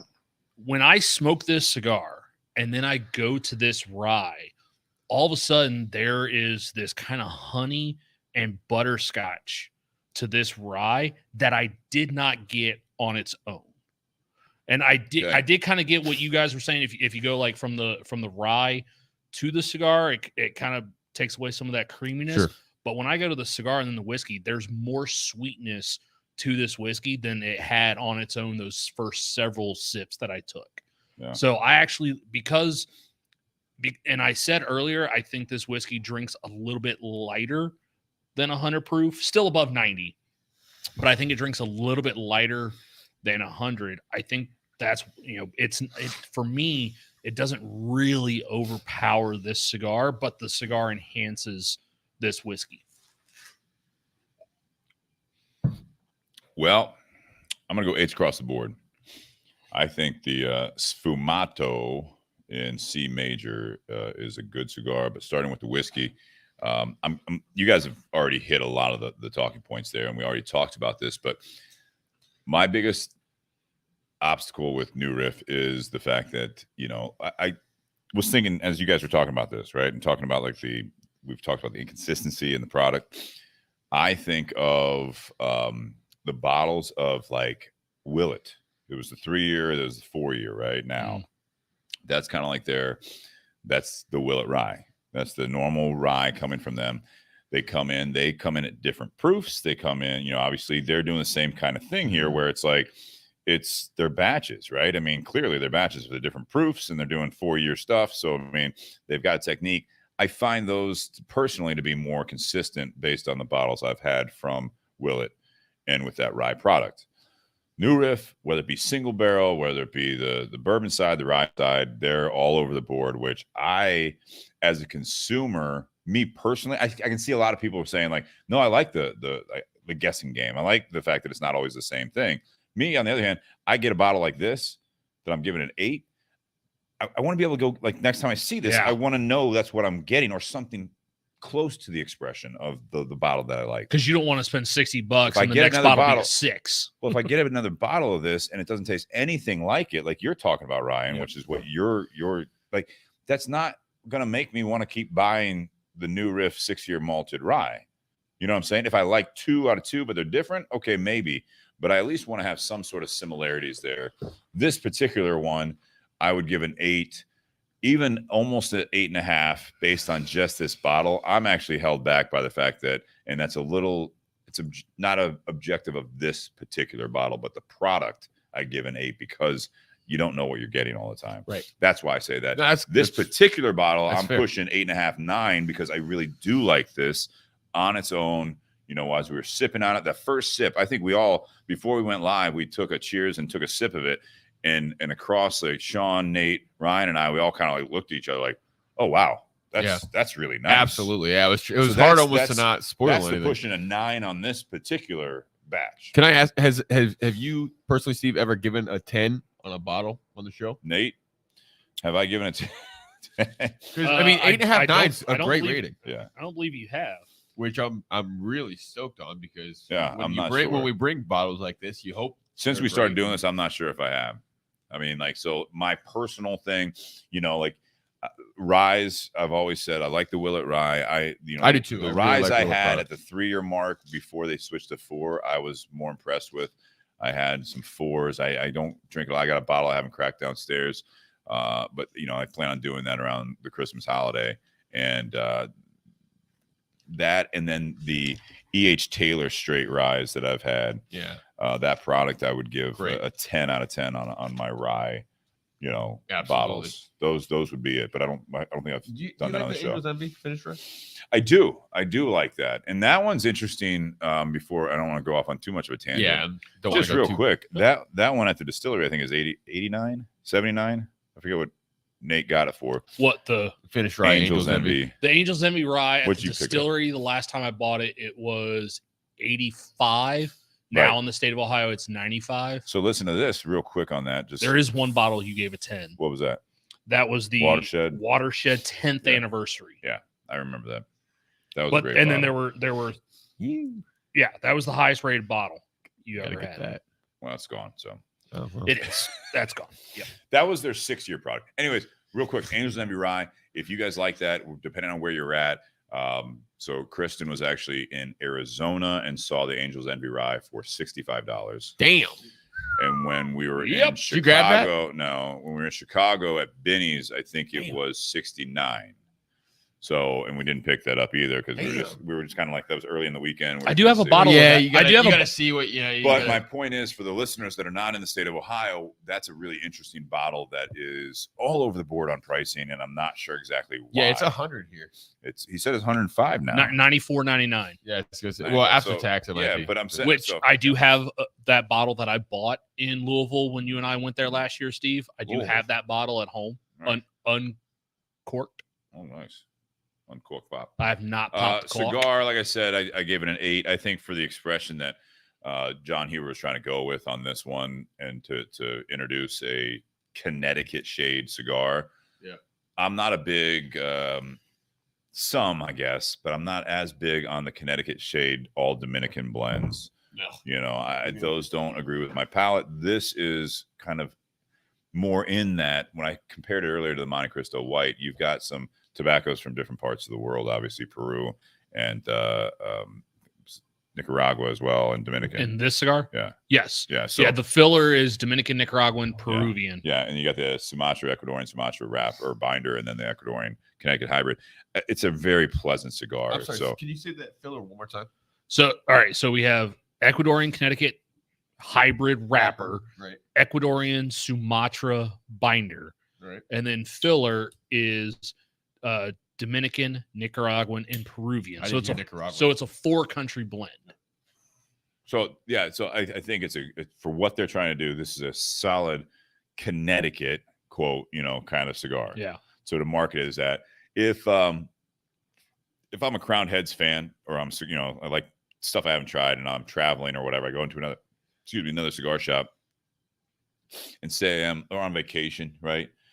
And I'm looking for something to go like, hey, it's the early time. I'll get like a Connecticut shade. If I saw knowing what I know of Crowned Heads, what I know of what they had done with in the past with Pichardo Factory, and it's a Connecticut shade, even without looking up the blend, I'd give this one a shot for sure. Yeah. Yeah. And I think I'd be pleased with it with a coffee in the morning, whatever it might be. Those lighter drinks. I mean, this is something too. I mean, can you imagine smoking this with like a good coffee with a little bit of Bailey's in it? That right there, I think would be, for me, that's the perfect pairing drink with this cigar. Maybe I should have picked up some bourbon cream on my way here. It could have been any bourbon cream, but I think that's it. So, and the pairing, you guys Yeah, just go ahead and lift that up. So what you said, Ryan, Not all the way. Ryan, what you said after what I had said about the going back, it had taken away some of that creaminess. And then Nate, you actually took it away from what I was going to say about that. Going the other way, that's why I give it an 8. The pairing going from the whiskey to the cigar, I'm giving like a 6.5. Yeah. The cigar to the whiskey second, that's more than that 8.5, 9. Yeah. Okay. So you're going the with overall an 8, just pairing, I'm splitting the saying an difference. 8 solid. But this is one of those that going back and forth one way or the other, it's going to change your smoking and drinking experience. It will. 100%. With that being said, guys, I appreciate you listening to part 1. Make sure you guys check out all of our sponsors. You guys, thank you for the support on patreon.com/bourbonandbs podcast. And then at Venmo, you can do at bourbon and BS to throw us a contribution. Or if you want to buy a bottle for us and have us do it, and you want something specific, you can always put that in the notes. We appreciate all that support and all the love from you guys, especially around the holidays. It's amazing. And then also buyjack.com for the hoodies, for the t-shirts, for the 3/4 sleeves, all that good stuff. Buyjack.com/bourbonandbs. Real easy. They print it to order, ship it directly to you, make it real easy. You guys can go online. You can pay by credit card, Apple Pay, whatever you want to do there. And then also Altadis USA. We got the Monte Cristo Espada coming up. That's the original blend made by Plasencia. That's our next cigar for part 2. And then Tinderbox at Easton in Columbus, Ohio. They have the Monte Cristo. They don't have this cigar that we smoked, this SFUMATO. Royale Cigar Lounge does at the moment. I feel like after we talk tonight, Ryan's going to be sold out after the weekend. But get it while you can, wherever your local brick and mortar is. And Ryan, if you're in the area, check him out at Royale. Tinderbox at Easton does carry other crowned head cigars, such as the Mil Diaz, the La Imperiosa. Trying to think of We got the Jericho Hill. got the Capa Especial, Capa Especial. Capa Especial, Yeah, and the limited edition 2022 Capa Especial Lancero. Lancero. Yeah. it's got that too. So check out that as well. Tinderbox at Easton does ship. Do you ship at all? Yeah. A little bit. Yeah. I mean, I will. Not look, regularly. Yeah. I mean, we have. It's just. It's a little bit harder. I'll ship like maybe once a week instead of doing it like every other day. I don't know how to do it, but yeah, I know you ship a lot. We do. Yeah. So Tinderbox at Easton will ship you that. So if you guys don't have a local brick and mortar, as Ryan Jones, who's a loyal follower of the Bourbon and BS podcast, he always says shop localish. I like that.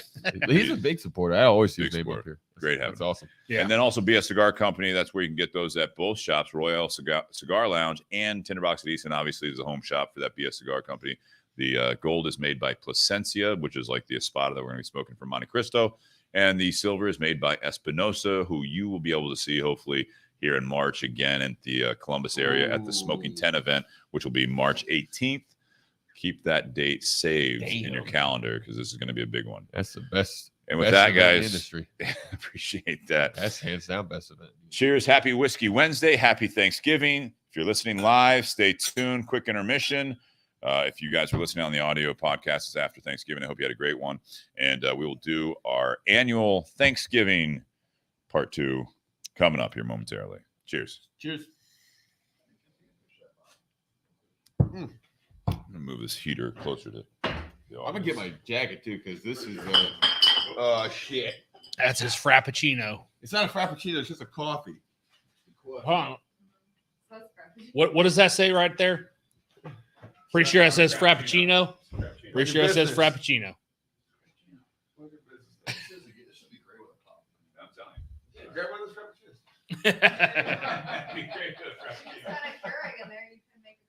Ooh, that sounds nice. There you go. Heat up a little bit. Yeah. That's Bailey's. Yeah. I don't have any Bailey's. That's what my coffee. Well, you can make a. Yeah, I drink my coffee black.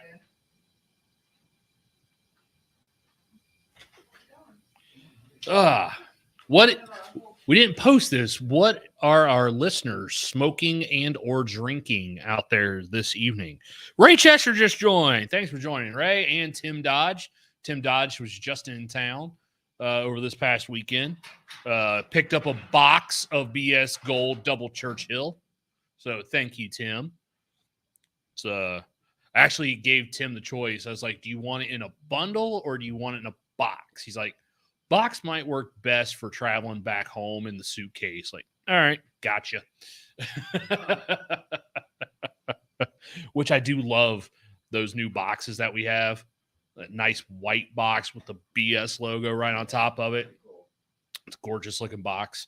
I snagged one of those for when I had to do a cigar event. Well, it wasn't really it was a golf outing that I was at one of the sponsorship tents.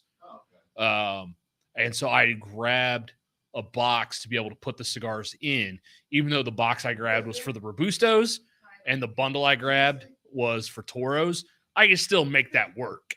I can still, have everything raised up and displayed. But my wife likes to go to the tinderbox and pick up some of the empty cigar boxes and use those to put Christmas presents in, because it's easier to wrap some things. Like if you're doing socks or something like that, it's easier to wrap if you put it in a box.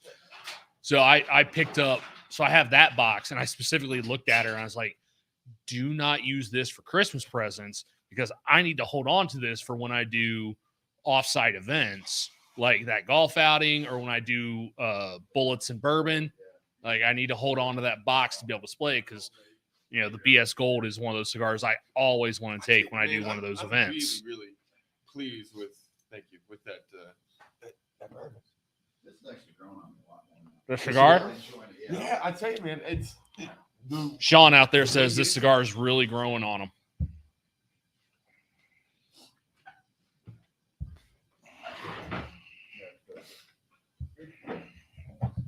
Yeah, I do like Our this smoke audience is growing. because I'm one of those people that What happened? even though who do we get in here? even though I typically Ray smoke Cheshire. even though I typically Happy smoke medium to Thanksgiving, full Ray. body cigars, I do like a good milder cigar every now and then, especially the start of the day. Jonathan So that's why I tell Noel, people when Happy Thanksgiving. Ben Lark. All right, Ben. We good to- drip. Well, What that's does that why- mean? But I tell people that come Am I in the dripping? shop if I they're, didn't if, blow my they're, nose. Yeah, I think, yeah. it might Go be ahead, great. Nate. if they come in and they're looking for a milder smoke, like two of my favorites that I point them towards are either the Monte Cristo White series, because even though I think the Monte Cristo White is a little stronger bottle than the there. Monte Cristo Classic, I think it's smoother because the Ecuadorian Connecticut versus the U.S. Connecticut.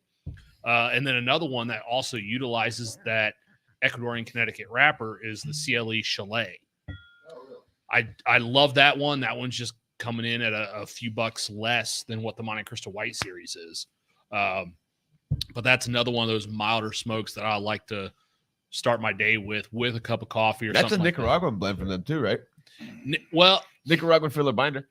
I think it is coming out of the other factory. yeah, Yeah. it is. It's And coming out of their Nicaraguan factory. Not as much Honduran in it, but probably not utilizing as much Dominican as what the Monte Cristo White is. What? Which one? White series, the CLE Chalet. They don't. It doesn't have any Dominican tobacco. Probably, yeah. I didn't think it did, Mm-mm. but the Monte Cristo White has some in the filler. Yes. Good smoke. Yeah. All right, ladies Plus, and gentlemen. Oh, no, Monte go on. Cristo is the most recognized name in cigars. Their bestseller is Over the, Fuente? the white. Yes, it is Over the Cohiba. Monte Cristo is the most recognized name in cigars, and their bestseller is the White Series Rothschild. I got to call. I'd say Romeo Julieta I gotta say would Cap. rival that. I'm just going by what our sponsor said. Fair. Of course, you'd say that. All right. You guys ready? Ready. So a quick moment of silence here for all the turkeys that died for us this holiday season. Yes.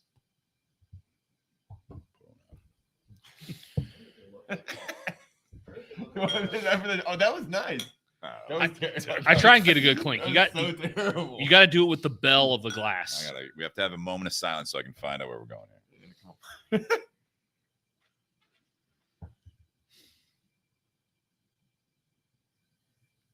Welcome back to the Bourbon and BS podcast, everyone. This is episode 247, part 2, Beyond the BS. This is our annual Thanksgiving show. And if you guys are listening to the audio and this is the first one that came up, click over to part 1 for our review of the new Riff 6-year malted rye and also the SFUMATO in C major by Crowned Heads. That is a mouthful. Really is all of it. And so, yeah, we've talked about those two. We do have, thanks to Nate for coming in clutch, keeping the tradition alive. We've got a Wild Turkey product. We're not featuring it this year, but we got a Wild Turkey 101 rye, keeping the rye theme going as well. But that's going to be something that we typically have had on the Thanksgiving episode is a Wild Turkey, which I actually had the opportunity to briefly meet Bruce Russell from Wild you Turkey. said that. That's awesome. Yeah. He's How'd that go? It was good. I mean, Amy, who was just on the show, Amy Schertzinger from McClellan's Pub in the Columbus area, over on the Dublin side, had him in. It was just a little bit scattered of an event. It was nice. Because you also had the World Cup going on? World Cup U.S. game that's was on at 2. He was supposed to be there at 3. Got there a little after 3:30. So, but by the time we were all seated in the area we were at, Spencer, who, like people that listen, Spencer Lappin, he was there. He and I were there together. And we were kind of behind him. They did sign bottles. People were talking to him. We stuck around for part of the Q&A, but we just couldn't really hear all that well. So we both kind of took off at that point. Was it like a pack event? No, I mean, it was just a portion. It was invite only. Like Amy invited that's certain awesome. people. Nate was invited as well. He had to work, unfortunately. I was able to go. It was on my day off. It was because of Todd. All right. But anyways, it was cool. It was nice to hear some of the stories. It's interesting to hear. I had met previously Eddie Russell, his dad. And he's like the second generation. You got Jimmy Russell. He's the patriarch. Right. Eddie Russell is the... I think Jimmy just turned 83 this week. He was, he just had a birthday. Eddie is the master distiller and kind of the guy in charge. Yeah. And then you got Bruce, who's the son of Eddie, and he's involved in the industry now as well. And just to hear some of the stories that from his perspective that I heard Eddie's perspective before, and like Jimmy was all about the reason that's Rye 101 is because he thought that, that was his, he wants spice. He wants 101 as the proof, and that's it. And then Eddie started changing things in a sense, not changing those, but expanding on the brand. And then Eddie started expanding on the brand, the son. I thought Eddie is the older. No, I'm sorry. You're right. Yeah. Jimmy's Thank the you. older. Sorry. As I was I saying, I misspoke. My apologies. got to be your bull. My apologies. You can get a good look at a T-bone if you stick your head up a butcher's ass, but would you rather take the... Wait, that's not right. It's got to be your bull. All right. Good intro, guys. There's some pent-up aggression here. What? So on our Thanksgiving show, this kind of started, I flipped the script. Was it 2 years ago now, I believe, Nate? It had to be. It was 2020, I think. It was, what do you want to be thankful for next year? And it was a different perspective that, a lot of times at Thanksgiving, you go around the table and say what you're thankful for if you have that kind of tradition. But it was, and I have no problem. We definitely want to talk about that tonight. But the what do you want to be thankful for next year, I think, is a good frame of mind when you look at where you're at any given point, but especially at a holiday like Thanksgiving. And hopefully, I know it's not for everyone, but hopefully it's going to be a good holiday if you're able to get together with family or friends. I know Friendsgiving's a big thing. Some of my friends had Friendsgiving tonight. Was not able to do it because we're doing the show. But if you guys have those types of traditions where you get around with people, I mean, Thanksgiving, it's, I think to a lot of people, especially, especially in like the current generation in the 20s and 30s, I think they're appreciating it, especially the 30s, 40s, 50s, 60s, and beyond. I think there's a lot of tradition there of what you do on Thanksgiving. And hopefully it's an enjoyable, I guess, memory for a lot of people of what you did as a kid and growing up. Mm-hmm. If you're privileged and, lucky to be a part of that.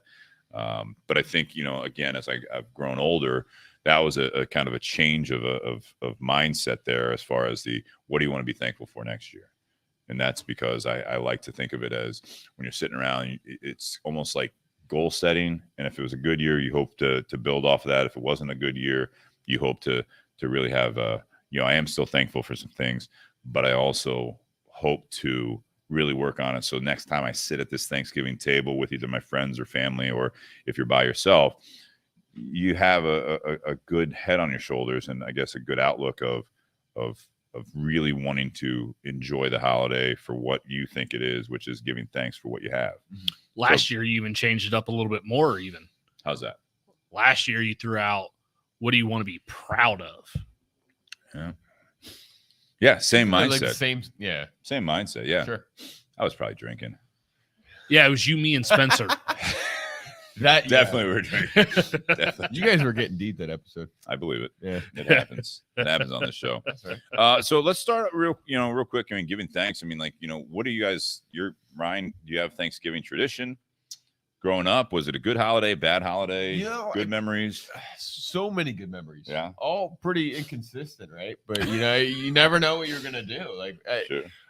With my family, we bounced around a lot growing up, and not as far as like a family, but like where we would celebrate, right? Yeah. One year it would be at the grandparents, and it would be at your aunt's house, and we're hosting, and it's getting to the point now where the older I get, the more I kind of look forward to it. You know what I mean? It's and now everyone's getting older, and we don't see each other very much anymore. It's just something that I still love it. You know what I mean? Right. I just love to be able to see everybody all at once. It's just Getting together. Yeah, that's my favorite part of the holiday. That and I'm also a big fan of the carbs.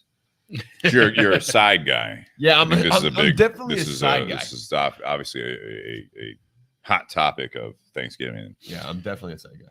You're carb guy, so you're not a veggie side guy. So right? so green bean casserole. All right, this is debatable. What are your thoughts on green bean casserole? And we're talking about like the green bean with the cream of what like gray kind of substance beyond it. Cream of mushroom soup. Yep. Cream of mushroom and then the fried onion. The fried onions on the top. Yeah, if you're fancy, yeah, sure. If you come up from that kind of background. 10 out of 10. That's a 10 out of 10. 10 out of 10. That's good. My for my Thanksgiving tomorrow, we're going over to my brother's in-laws and his father-in-law.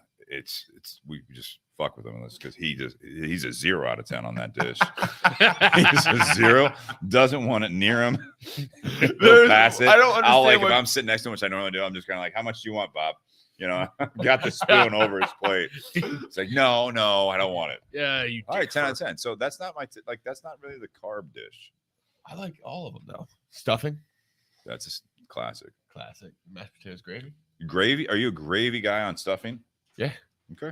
On everything. How about like a corn souffle? Yep. Check. Run it.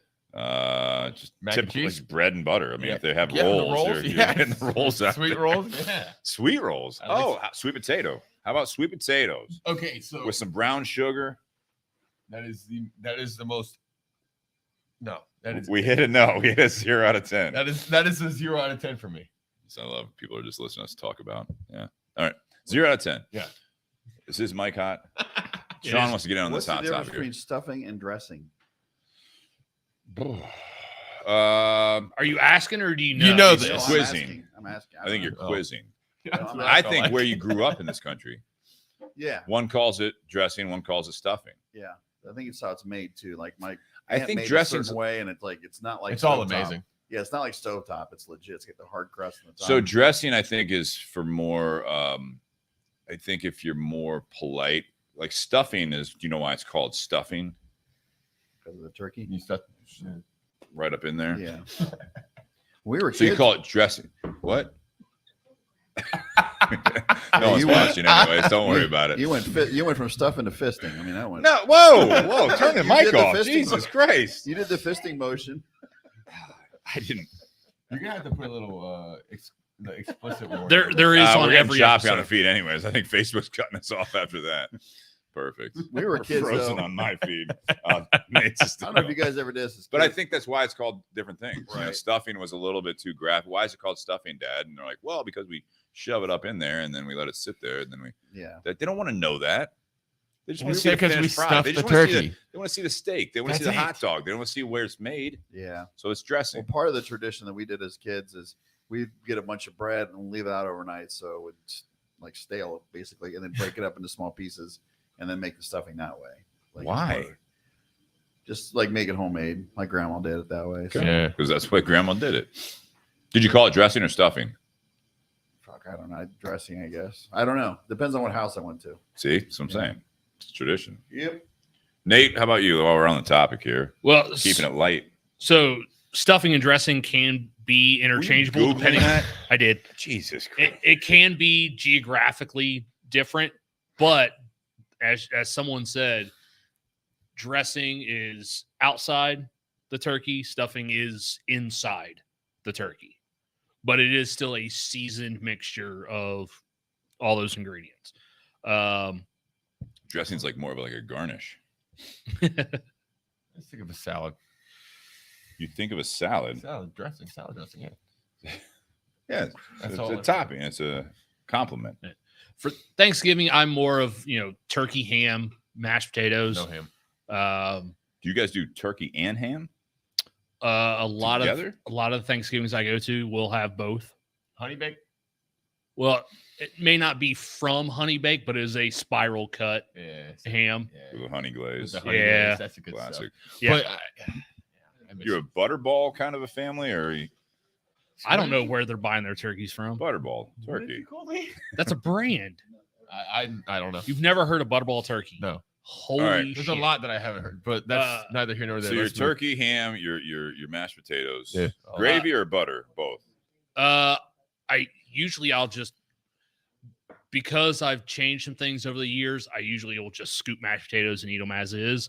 You like garlic? Not on Thanksgiving. I love garlic any time of the year. Yeah. It doesn't matter what it is. I love garlic. Side note: I'm not going to give away Grandma Zider's recipe, but try a little bit of sour cream while you're making the mashed potatoes. Oh yeah, Okay. that's in there. All When right. when Jess makes mashed potatoes, absolutely that's in Yeah, there. she knows what she's doing. Although sometimes Really stick to some the spoon.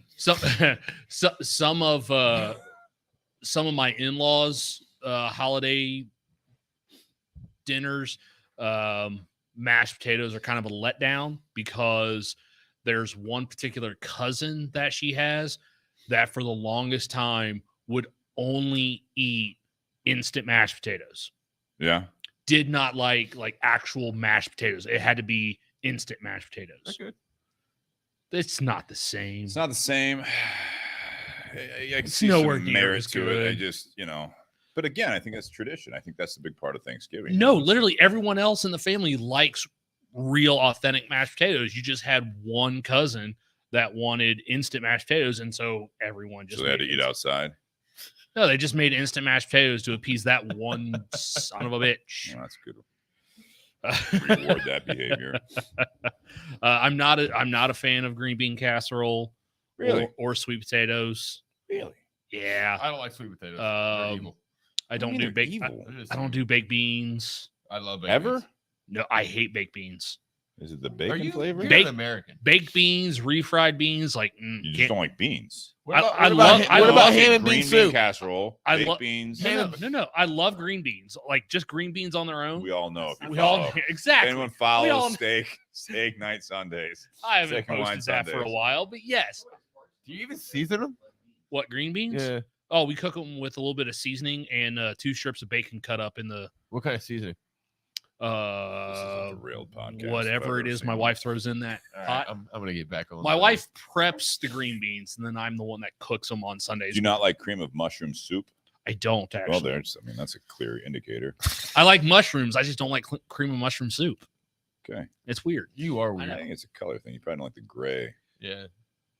Probably reminds you of cafeteria food. All right. One more important while we're on this really pressing topic. Cranberry sauce. Talk to me about. Do you want the fresh stuff that is kind of like a nice little fruit salad? Yeah. Or you a canned guy or girl? You know what I'm talking about? So The can that literally it's on a I dish. just- It looks like the can. I'm not. You just kind of turn it over and wait for it to come out. Honestly, Plops I'm, right down on there. I'm not sophisticated enough to ever make it to the cranberry sauce. If that makes any sense. You can get it early. I mean, you can. It's, okay. It's like a dessert thing for you.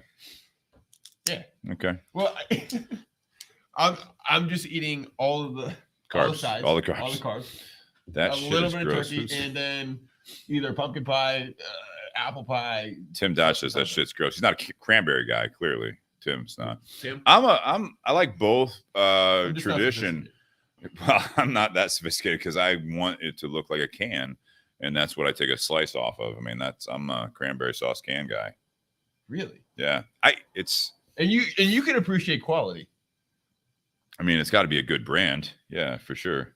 But I mean, But I'm just saying in life, like you just appreciate good quality. Sometimes So Not always. I don't care. I don't care for cranberry sauce, but every year my wife gets requested to make her cranberry relish, So okay, which okay. is cranberry, Granny Smith, orange rind or orange peel. Okay. It's kind of a mixture of that. Like she specifically gets requested to bring that for the holidays. And last year I even brought some in for Brian at the owner of the Tinderbox, because he was interested in that. And so I brought him some and he Look at that. loved it. That is amazing. Looks like you are going to be that sophisticated this year because I am going to be your sophisticated. fiancée, Erica, says I'm currently prepping jalapeno cranberry salsa over whipped cream cheese paired with Ritz. Now, Ritz is that fine cracker, right? I think it's imported That gourmet cracker, absolutely buttery. for tomorrow. It- That sounds it's- amazing. It's Ritz. Ritz, that's not It's really imported, and it looks like I am going to be sophisticated not. I tomorrow. wonder if that's more of an appetizer. I hope I didn't mess this up. I don't know what this. I flavor think. is. I mean, yeah, she said. I think she said it was an appetizer. She did say that we were bringing an appetizer, 2 sides, and something else. So Oh, man. I was supposed to Man. remember it all. And yep, that is my lovely fiance. Lovely, Erica. Good to see you. White or dark meat? While we're on the topic, I mean, while we're just Dark meat. going Dark meat. dark meat, Always guy. dark meat. Yep. Doesn't matter. Okay, a little bit of both. Dark meat. More flavor. What about you? Yes, dark meat will have more flavor, but I grew I up don't a dark discriminate. meat guy, and I think as I got older, I'll take both. I like white I Because like you a just bit became a little turkey more dry? breast. Yeah, but that's what the gravy's for. The gravy's for. You gotta have plenty of gravy. Sean wants to chime in on this. This oh shit, here we go. singer of a topic. Chris, No, you I want to have get a on question. this? Cool. Just a question.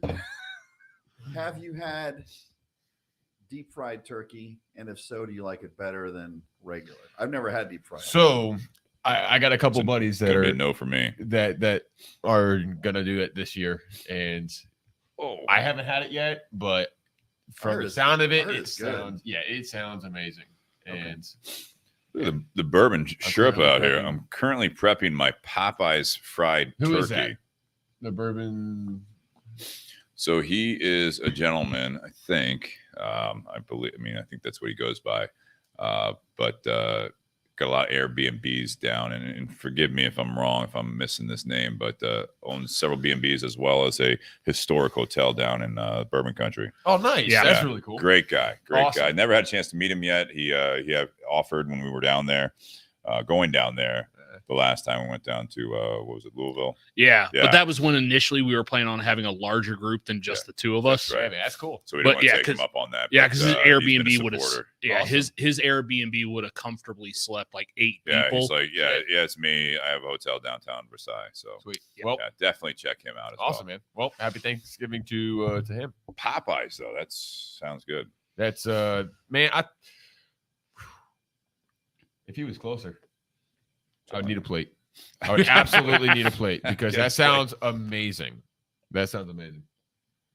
All right, I'm not going to say this is the last one, but just before we move on to actually giving thanks. Yeah, giving. Yeah. So he also says each room in that that hotel that he actually he kind of he 24. revived. Oh my god! He revived, but it's themed after distilleries. Holy shit! So we'll definitely have to check that out. Do a on the road. He was very, like I said, he was very generous when he offered to kind of like, if we featured it and did a podcast from one of his Airbnbs. That would be really Not cool. holding you to it, but it's just that was really cool. And then Yeah. he started posting all the stuff about when he bought the hotel. Yep. And he basically revitalized it. I mean, just Very looks cool, man. just amazing. You guys go for seconds? Is this are you one and done on the plates? I'm wear yourself optimistic. out. I'm very Okay. optimistic about seconds, but I usually. So you go up for seconds and then you spit in everyone's face and you don't finish the second plate. Is what you say. Would that be accurate or I have. Okay. I have. I'm not proud of it, but I have. shouldn't be proud of it? No, I Put it have. on the plate. You should finish it. I think No, you're right. out of but- principle. Out of principle, you're right. But I try. And you know what? Here's the thing. Like I would usually not eat for like a day and a half before Thanksgiving. I think that's a rookie mistake. I got to be honest. I think that's a rookie mistake. You think? Yeah, I think you need to go in there just like as normal. Maybe not eat breakfast, but like for a day and a half. Maybe not like a day and a half. But I'm like prepping my body for like the calories. So competitive eaters, they usually will eat in tremendous amounts to stretch their stomach out. And then they take a quick, I think, break, but they've conditioned themselves. So if you really want to go into Thanksgiving hard, I think you need to just eat a shit ton Monday through Tuesday, or a week in Saturday, advance. Saturday through Tuesday. Take Wednesday off. Start last Thursday in preparation. Well, this is actually good information for next year. It's too late. Sorry, everyone. Go home and eat whatever you have in your house. Excellent. Tomorrow I'll do seconds at the first Thanksgiving I have to go to. Oh, that's the other option. So you're gonna do like thirds and so here's the issue I have. So tomorrow we have to drive up to Findlay for my in-laws. Originally, my wife wanted to host Thanksgiving for her family at our place, but then someone, because of some things going on in their life, wasn't going to be able to make it down. So we're like, all right, fine, you can still host Thanksgiving. We'll drive up there, and that's supposed to be at either noon or 1 o'clock. We'll see. And then we'll drive all the way back down here to the south end of town for my family. And then I'll have maybe half a plate or a plate, or just pick at stuff because I don't necessarily, because the first Thanksgiving is with my wife's family and she doesn't necessarily get to see them all that often. You gotta impress them too, the in-laws. Yeah. She wants to spend time up there with all of them, even though some of them she can't stand. She still wants to spend time with them. So sometimes I almost have to like shove her out the door to get in the car. So we're never on time for my families. We're always at least an hour late because of what time we left her families. And she's texting me right now, so I'm sure she's yelling at me. No, I doubt it too much. But no. So by the time we get to my family, but because of the way my family does Thanksgiving, I can show up an hour late and they still haven't started eating yet. Yeah, that's fair. Because they're either picking at the nuts and hors d'oeuvres, or they're still going around the room saying what they're thankful for. And for a family that large, going through 20 to 30 people, especially when my grandmother wants to comment on everyone's response to what they're thankful for, that can take an hour. So I mean, we can show up at 7 o'clock. So you do that before dinner during the like hors d'oeuvre hour? See, you're sophisticated. No, it was appetizers, it's just like snacks, which I was going to comment on. Like, why do you have snacks before Thanksgiving? Hors d'oeuvre hour. Why? No, I know why, but like from a practical standpoint, when you have all this food, right? And then it's like, oh, well, like, so tomorrow I'm getting together with my family and it's, hey, we're going to get together around like 3:30 for, appetizers and desserts and drinks, and then dinner around 5. And I'm thinking to myself, like, you're snacking before debatably the biggest meal out of the year. You're ruining it. The Super Bowl. My Super Bowl. It's your Super Bowl of meals. Yeah. Super plate. I think you brought in an interesting dynamic, Nate, of the people that have multiple Thanksgivings. I have had those in my past, and with you include, some drinks. Hopefully, you drink responsibly. But you have the appetizers, you have the meal, then you have like 2, maybe 3 stops, and you're driving in between, and then you have to drive back to your home at the end of the night. It's just, it's a lot different than, it's unsafe. I think it's selfish and unsafe. It's a lot different than it's a lot different than when I was younger and single, because when my dad's parents were still alive, or even when my grandmother was still alive, we always had Thanksgiving at her place around noon. And then, we all eat, we watch football. Some of the adults would then pass out on the couches or in the lazy boys. Sometimes they would play euchre afterwards. But then knowing that, my dad's parents were only 5 minutes away from my mom's parents, we could stay there until almost 6 o'clock and then drive over to our mom's family and still make it in time for there, because no one in that family shows up on time.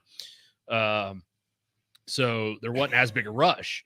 Whereas now that I'm married, and the fact that my in-laws all live elsewhere. Like my mother-in-law is the only other person that lives here in town. Right. For my wife's family. Everyone else is either Cincinnati, Findlay, Toledo, or Pittsburgh.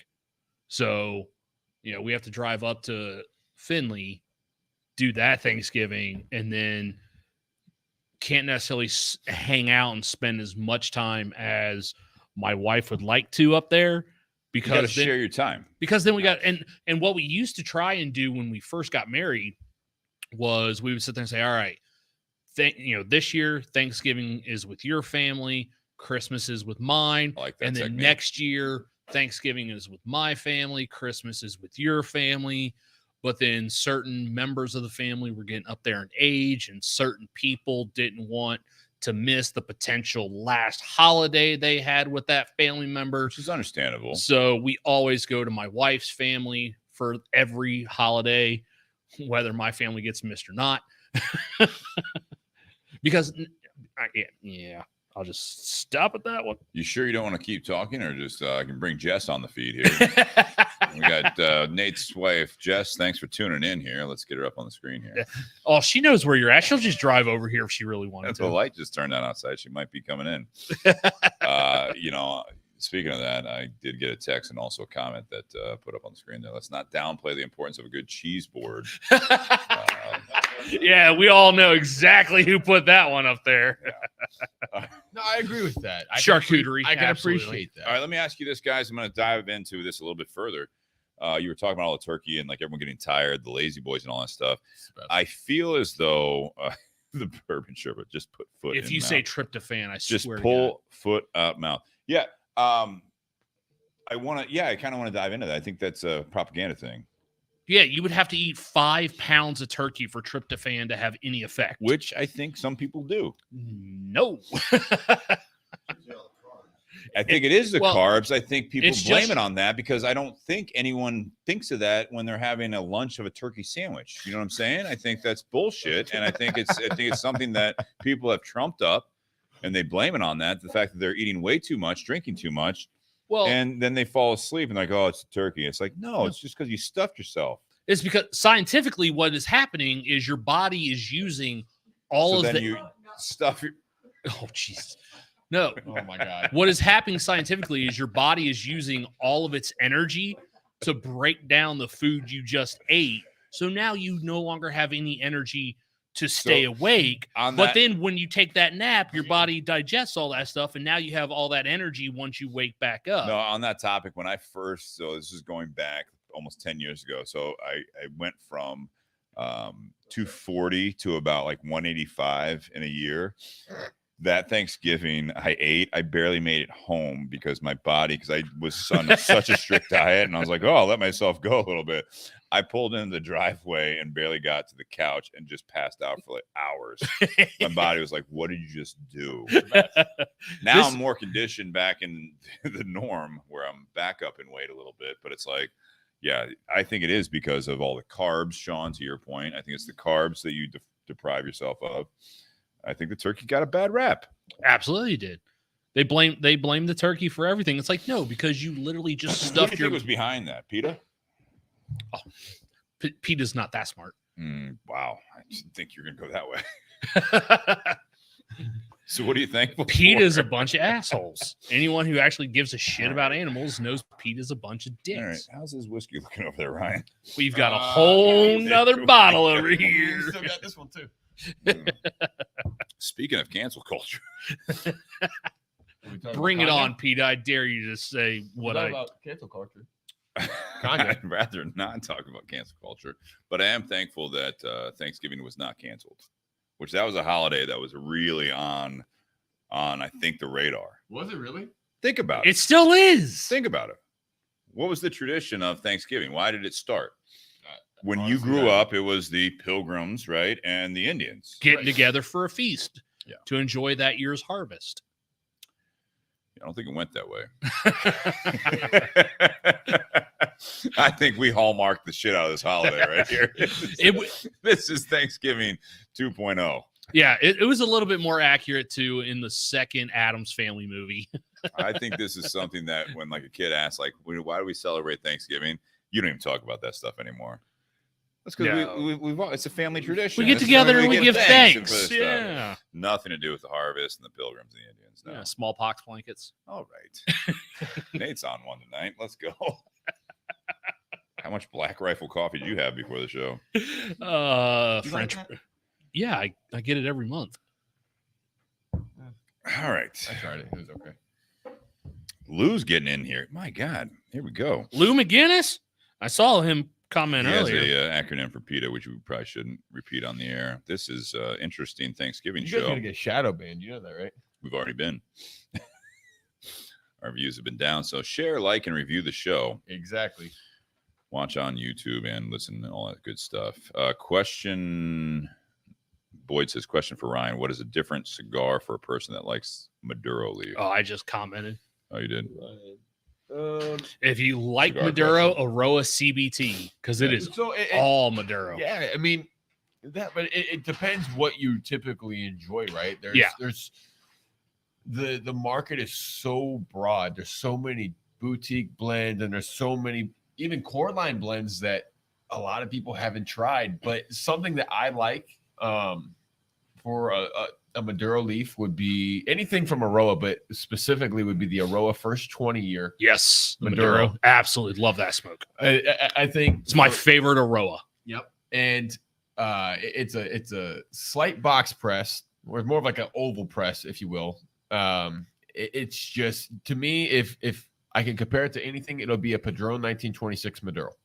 I think that's the closest thing to it. Mm-hmm. Even though it's all Honduran tobacco, it's using a Mexican grown wrapper leaf. But other than that, or I'm sorry, Mexican seed grown in Honduras. Yeah, and it's got some of their classic Corojo tobacco in there the as filler. well. Yeah. And it just gives it such a rich, complex, overall, just a really well balanced cigar. So if you haven't seen it, definitely give it a try.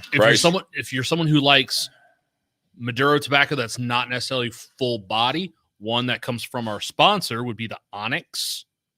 Yeah. That's a good one. But that's a pretty common one, I think. But it's more medium body. It's Great not cigar. as not as Mild. strong as say a Flathead, the Maria Lucia from I like that Ashton aged Maduro too. the Ashton Age Maduro is another one. If you like Yeah. something more on that lighter to Connecticut medium. broadleaf blended with Dominican tobacco can give you a mild to medium cigar. It Yeah. can. It just depends. I mean, I think they're using way a lot they of blend it. Dominican Allure, Yeah, they are. and that's what they're using in the filler. That way, it gets Best it. Onyx I smoked on this tangent. Best Onyx I smoked was when I was in the Connecticut fields. Of course, it was. It's utopia, right? It's like Yeah. it's that whole That is- vacation. that is vibe. a great When in cigar. Rome, That, right? That cigar during that time was Well, yeah. I mean, yeah. that's a 10 out of 10. Going back to Thanksgiving, I do want to throw up the comment here of this. There are two guarantees in naps in life: watching any PGA Saturday afternoon event and after turkey dinner. 100%. I like it. He also asked, can you guys comment on the cigar blend whiskey that's popping up? I don't smoke cigars. Is that Seems the, like a marketing is gimmick. that the Magnus? Yeah, Joseph Magnus has one. I think there are a couple others. So there's some craft brews as well. I don't really think it has any. They kind of blended, I think, with cigars. Starlight Distillery did that as well. They did a cigar blend as well. Did you hear what's going on with them? They've sold. Really? Joe Huber's the whole thing is completely. To who? I don't know. They're still operating. The distillery Oh, until they make any. I don't All know. right. I mean, it seems like they're gonna. Make Oh shit! yeah. we'll find out. We got Look that up. Bentley coming back on too. So Thanksgiving. All right. So let's go back to this. All right, we talked about the food, right? Right. Tradition wise, is this, a family kind of get together thing? For me, this was a traditional holiday. This was something. And so I will also say that I think that, and people that know me, Bourbon Sherbet says, no, they didn't sell. That's Wilderness Trail. They did sell out. I know the Wilderness Trail did. So maybe we'll have to look into the Huber family. Oh, Wilderness Trail did sell recently. yeah, but I heard. So the Joe same Huber people- Farms. I don't know. Same people. What's the big company that he says the Hubers are family friends? whoever owns now Wild Turkey, which we talked about, they now own Wilderness Trail as well. And so Bourbon Sherbet knows all this stuff. Okay, perfect. Because one of my regulars came in and said like that was changing hands and this, that, and the third, and they you said better find it. This is Wild Turkey. Who knows? So Thanksgiving, right? So growing up, I feel as though I'm fortunate enough to come from a family that we celebrated some traditional holidays, right? That's first and foremost. I will say that I feel like Campari is what he's saying. Side note, Campari acquired Wild Turkey, and I think also now Wilderness Trail. So Thanksgiving for me, it had its own light, right? We've talked about this on the show before, and I think that one of the things that I enjoy growing up in a house is that you had Halloween as a kid, right? November was coming up, and you looked forward to that long weekend of Thanksgiving break as a kid, right? Right. And then you got together with your family. And for me, hopefully, and again, this is not everyone. Don't get bent out of shape if you had a different history. But for me, it was like back when we were younger, we'd get together with all the family and all that stuff, and a couple times we'd go back to Chicago and celebrate. But it became something more of a local, more of a local thing. And luckily for me, I feel fortunate that now, like I said, my brothers-in-laws are in town. They are a part of the family. My sister-in-law is an only child, so they moved here for the grandkids, my niece and nephew. So now Thanksgiving's still this, like, you get together, you do the traditional thing, the turkey and everything else.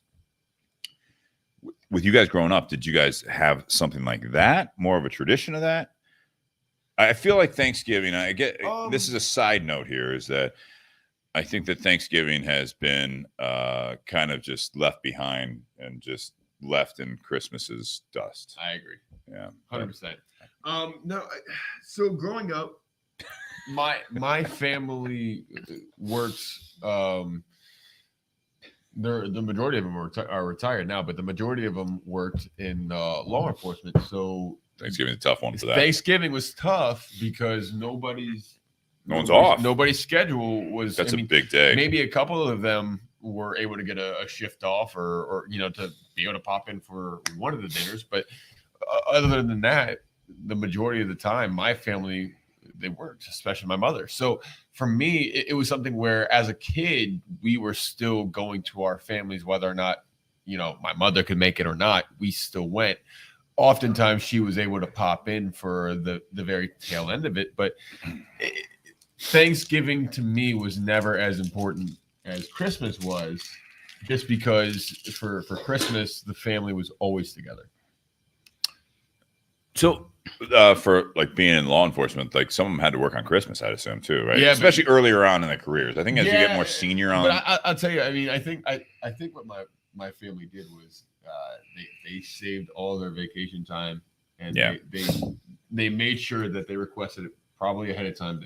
I don't think my mother missed a single Christmas with me. So I think a lot of her of whole career. That's which amazing. Is amazing. Absolutely. And she's a saint. She's a saint. And she never missed. I mean, she never missed a basketball game, but she never missed Christmas ever. So I think that was just how they did it, where they worked on Thanksgiving to make sure that they had Christmas off. I know a lot of industries that do, like the bar industry is kind of the same way. If you work Thanksgiving, you get Christmas off. You know, like you pick and choose. Absolutely. Yeah. So Thanksgiving doesn't really have as it still holds, because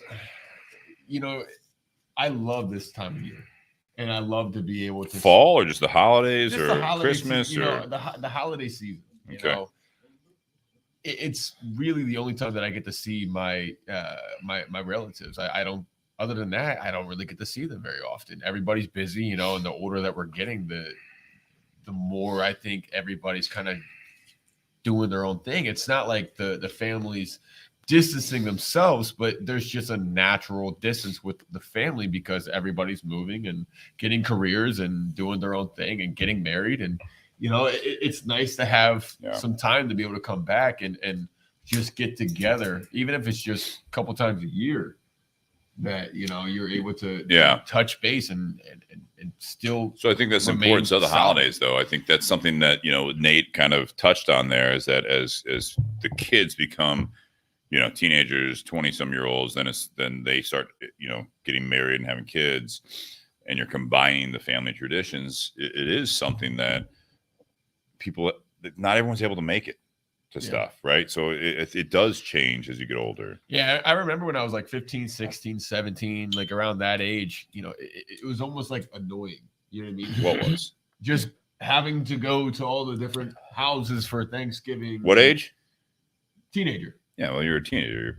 You're kind of annoying right, yourself. Now, exactly. But the older that I've, even when I was early 20s, it was like, I still want to get together with my family, but it was tough because you might be in a relationship or something, and you've got your significant other, you don't know if you're going to go to their family, and you just you got a lot on your plate. That's one of the reasons why my dad always has his Christmas the weekend before Christmas. Is that right? It's called compromise. Because Absolutely. because he knows, like with my sister's married, she has 2 kids, so you have our dad.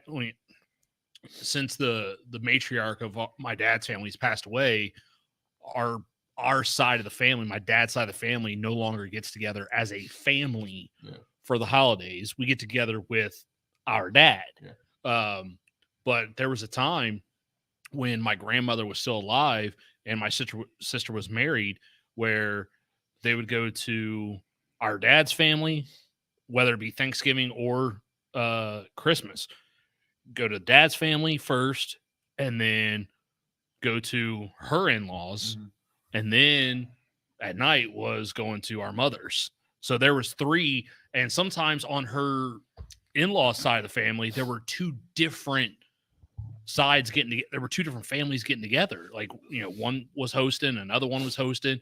So sometimes on these major holidays like Thanksgiving and Christmas, she would have 4 different places to go to. That's a lot. Thankfully, they were all within an hour. Jesus Christ. But yeah, you got to learn to say no. But by the way, on some of the stuff, I also think Thanksgiving. I will say this is that it's interesting. Thanksgiving is again, possibly cancel culture there, but it's a historic type of holiday for America, right? It's based on that, where you have Christmas. I find this fascinating, and as I'm listening to you guys, I'm also thinking kind of about the different holidays that get more attention. Christmas and Easter. Right, I'm actually grow up but they're Christian based, right? Right. At least Christmas is. Easter is too. Well, it's the whole Jesus thing. Well, I was referring to Thanksgiving. So Thanksgiving's not, Correct. but it's interesting to me just from this is purely objective, and I don't want anyone to overreact, think that I'm thinking this honestly, but I think it's funny that both the Christian holidays of Christmas and Easter involve giving things as far as like presents and like Easter egg hunts, which are now Santa and the Easter Bunny. I feel as though that we could hallmark it even further, and then the Thanksgiving turkey gives you presents as well. There's got to be a present thing, because if he did, I think kids would be more about it. You think? Absolutely. If they're getting stuff. So I'm actually looking at an article that was published. Close to Christmas. Because the thing is, kids don't like. So I know this for a fact that I know, like my nephew, like they don't like the carbs. Like they like some of it, but they don't like turkey. They don't want that stuff. They like you know what I mean? Oh man, I loved it when I was a kid. I mean, some of it, like the sweeter stuff. Yeah, it's all good. So I'm actually looking at an article that was written this month based on a survey conducted last year about the most popular holidays in the U.S. It's not 4th of July. It's both national and religious holidays. It includes both. Christmas got to be one. Thanksgiving's number 1. Bullshit. Wow. This is the demographics on this. At an 81%. Holy shit. That's Christmas is number 2. Get out of here. Thanksgiving number 1. That's a landslide too. Thanksgiving, then Christmas. Anyone want to take a guess at what rounds out the top 5? Valentine's Day at this point. Valentine's Day is Valentine's Day is 13th. I was. What about? I'm going to say Halloween. Feel like I'm going to say Halloween. So it goes Thanksgiving, Christmas, Then Halloween. Memorial Day, get out of here. Mother's Day. All right, that's true. I'm there. Then Veterans Day, Martin Luther King Jr. Day, then Labor Day. Where's Halloween? What city was this taken in? New York? It doesn't say where. It just says clearly Valentine's Day. This country has given up on love, So Yeah. Labor Day, Father's Day, New Year's Eve, Halloween, and Easter are tied. I would Then- like, Why is Easter? so then- low? 5 points ahead of Valentine's Day is St. Patrick's Day. well, people like to drink, and we have also bastardized that holiday. It as is well. literally a drinking holiday. in America. Yes. It's a religious holiday Uh, elsewhere. Then after Valentine's Day is Black History Month, then Hanukkah, then April Fool's Damn, Day. Hanukkah's that low? Hanukkah is 4 points higher than April Fool's Day. All right. Then Ramadan. I want to look at the population data. Of I where want to this see was where this taken. survey came from. Yeah, some street corner somewhere. Yeah, like Probably a late night show, like Jimmy Kimmel or something. Yeah, check. Fact, yeah. What's the website? oh, shit. Wikipedia. Statista.com. Yeah, no. It was an article published on November Bunch of 9th. interns doing that, I bet you. Yeah. All right. Let's switch gears. This has been fun. Ryan, let's talk about giving thanks. Yeah, I've known Ryan for a very long time now. Long time. I think you were 18, 19, 18. 18. And you're how old now? 28 going on 29. Yeah. 29. So you look back at some of the stuff. Let's start with that stuff. What do you think what do you so tomorrow you told me, I asked you what you're doing for Thanksgiving, and you're doing kind of more of a Friendsgiving thing, right? So I'm you're- super you're- excited about that. You're opening the shop for some regulars tomorrow, the Royale Cigar Lounge again in Columbus, Ohio. But it's kind of like an informal opening, right? You'll take some walk-ins, but mostly you're not advertising that you're open. Correct. But then after that, you're doing more of a Friendsgiving, but that includes some of your close family, right? Yeah. So I'm actually going to do, my hopefully nothing set in stone yet, but mother, stepfather, sister, niece, Nice. her, let's see. And then it would be, of course, my better half, and then some friends, and a couple regulars. So to have everybody. Is Erica making that dish for the get together at Friendsgiving? Which one? The Ritz crackers? Yeah, she's putting together like 4 dishes. 4 or The 5 dishes. jalapeno cranberry. Yeah, she's got like 4 or 5 dishes that she's currently working on. She busts her ass. She is too good for you. Yes, she is. But I'm We've telling been saying that for years, though. Erica, cheers. you- No, you're not listening Cheers, anymore, baby. but yeah. Cheers.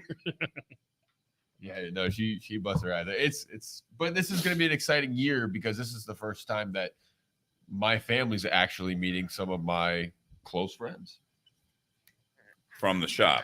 Well, from the shop community, right? from the shop community and from That's how this all from works. the music community as well. Yeah, right. So Who's going to be there from the music community? It's an open invite. My guess is hopefully the whole Tell You label. Good. And everybody within that community. So If you guys haven't, if you listen to the podcast, especially on the audio, definitely. And she says, cheers. She is listening. Watch what you say. Yeah, if you're listening on the audio side, if you do a search on the Bourbon and BS, like if you follow, subscribe, and do Ryan Newman. Yep. If you search Ryan Newman, we had some podcasts with you on. We talked about the music industry. Yep, of the year. absolutely. Okay. So do you have, again, Nate kind of alluded to it where, one side of the family, they sit around and say what they're thankful for. Do you think you want to start a tradition like that with the friends and family? Yeah, you know what? I think it's always good for everybody to take the time with the ones that they're close with. Yeah. And kind of go and reflect on what you're thankful for and maybe your goals for the next year. It's a good time to let everybody know that you're close with everything that you appreciate them for. Yeah. You know what I mean? It's I think this is going to be a new tradition for me moving forward, that just get everybody together that I'm close with. If it's something that I'm going to continue to work on Thanksgiving, it's good to get everybody in there at the end of the night. You know what I mean? Not everybody has the opportunity to meet with their family, or I don't know everybody's family situations, Sure. but it's good to those that you're close with, get them all together in one room. New I'll tradition. Yeah. Haven't done it before, but we'll see. I think that's what I'm asking. It's like, as you being the host, I mean, you can talk about what you're thankful for. I think it's also, in fairness to the Christmas season, I think it's a kickoff to the holiday season, right? Yeah, I mean, absolutely. that is the kickoff to, you got Thanksgiving, then it's like Christmas season's huge. And then right after that, you have New Year's, right? Yep. I think that's something that, New Year's is known for the resolutions, and we've talked about that. We'll probably talk about it again this time. Is that why are you waiting till New Year's to have these resolutions? But I think Thanksgiving can kind of be that kickoff to that season of what you are thankful for, and also what are you going to be thankful for. And so I don't know. Like, I think if you get all you being the host doing all this stuff, it might be interesting to kind of throw it out on the table to, I want to go around the table and tell, kind of say what you're thankful for. And I encourage everyone listening, and you, Ryan, to do the same thing, is to kind of go around the table and say, I want to hear what you're thankful for and what you want to be thankful for next year. Yeah. I threw that. I like that though. What you want to be thankful for next year. Yeah. I threw think that little put you on wrench the in spot. Yeah. I threw that little wrench into my family's a couple of years ago after, the day after we did this episode, when the first time, Steve, that you did the what do you want to be thankful for next year? Again. So Then the very next day when I was at my family's Thanksgiving, and my mom's family is the one that goes around and says, what are you thankful for? I threw that little monkey wrench in and said, well, it went fine. I mean, people appreciated that it was something different, but I think I was like the fourth or fifth person to go. And so after that, it's like me and my stepdad are looking at each other going, God, please get us out of here sooner. Why? Because it puts people on the spot, and people don't want to be put on the spot. Because at that point, you're because it takes an hour to get through, and we're all sitting there going, shut up and eat. Just have the football game on the background. No, you can't. Why not? Why not? Because my grandmother turns the TV off. Turn it on. Sorry, Grandma. No. I'm just kidding. Grandma, if you're listening. You do not fuck with Grandma. She ain't listening to this. you don't mess with Grandma. I'm just kidding. No, you don't. You're absolutely not. Never. I'm sorry about that, bro. And also, sorry, Grandma, whether or not you're listening. Hope you feel that. She ain't listening. No, but it's out there in the universe. I think with Thanksgiving, I what? Jess just reminded me we were sitting there doing what we were thankful for, and my stepdad and I were sitting right next to each other. And again, my stepdad was a pastor, and it was taking so long to say what we were thankful for that my stepdad leaned over to me and goes, Jesus returned already, and we didn't get to go in the rapture because we were busy going around saying what we were thankful for. I miss my stepdad so much. That's amazing. I think that's amazing. funny. I also think it's Thanksgiving, I think is a holiday that we don't give enough credit to, because like, I know you're joking, right, Nate? And I know your stepdad was joking, but it's like, you said people don't like to be forced or like under pressure, right? Yeah, nobody wants that. Well, But I mean, why do going you around, want that like, when It was Jess that said that. Listen, for Ryan, what are you thankful for? for me, Yeah. man, I got a lot. That's pressure. a You don't- lot. Yeah, but you're okay talking about it. Yeah, I'm okay about it. Yeah. So why are people like not wanting to talk about it?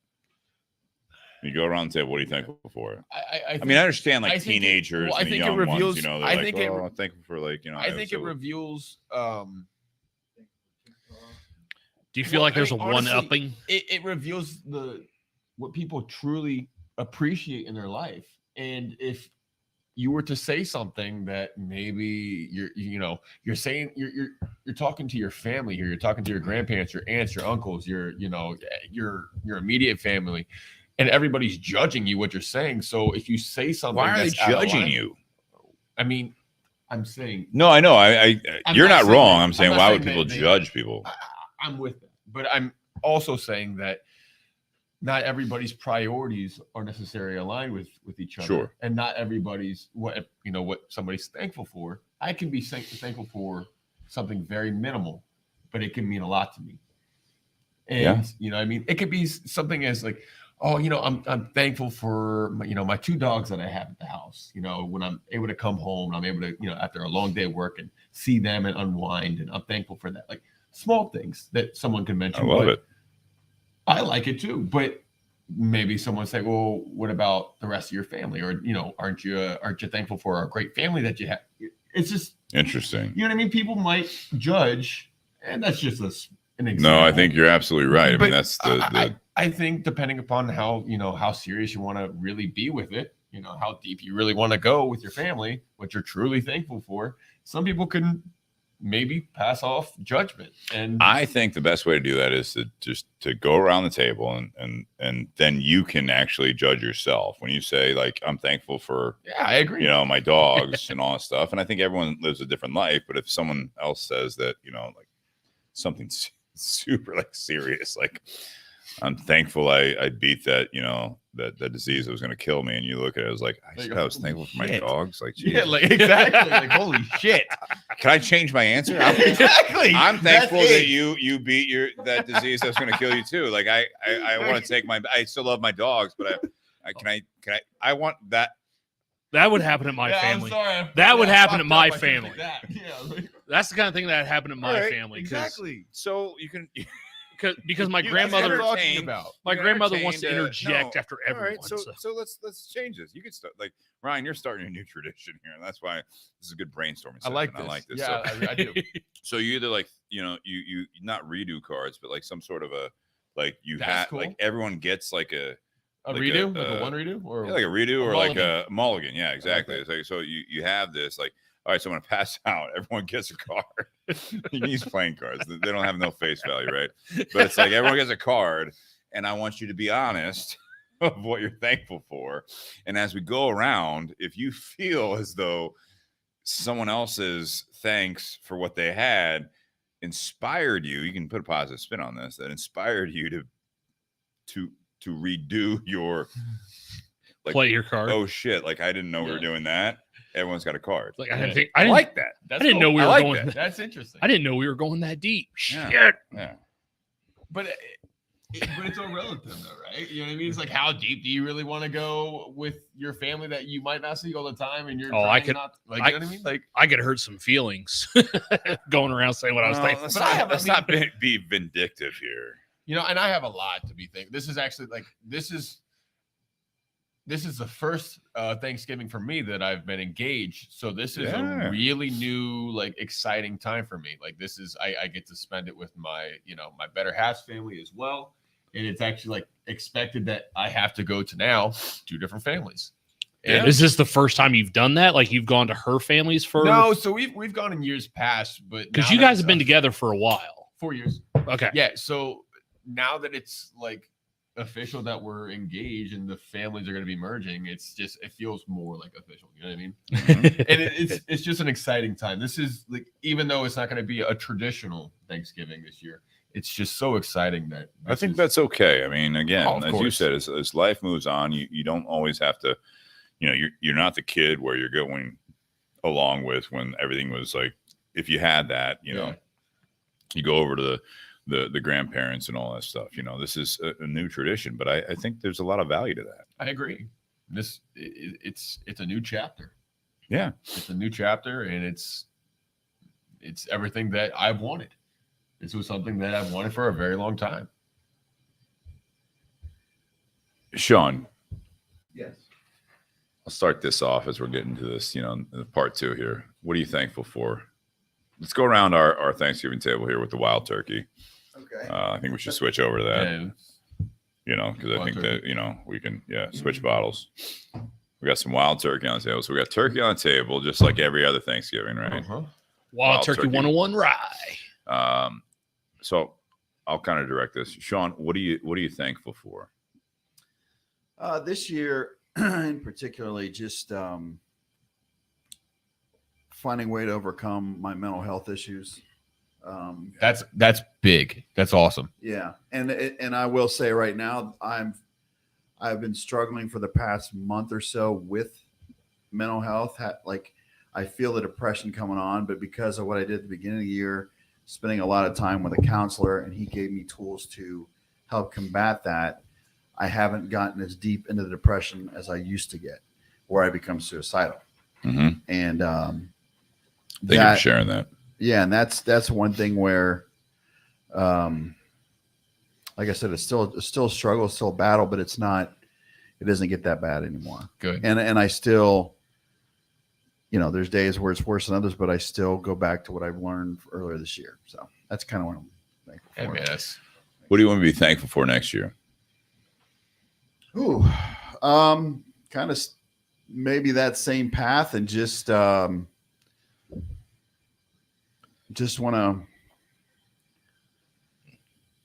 to be here.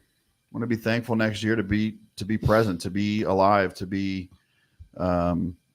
always try to look forward in my life to learning from mistakes or just life in general, and growing with my family as my kiddo gets.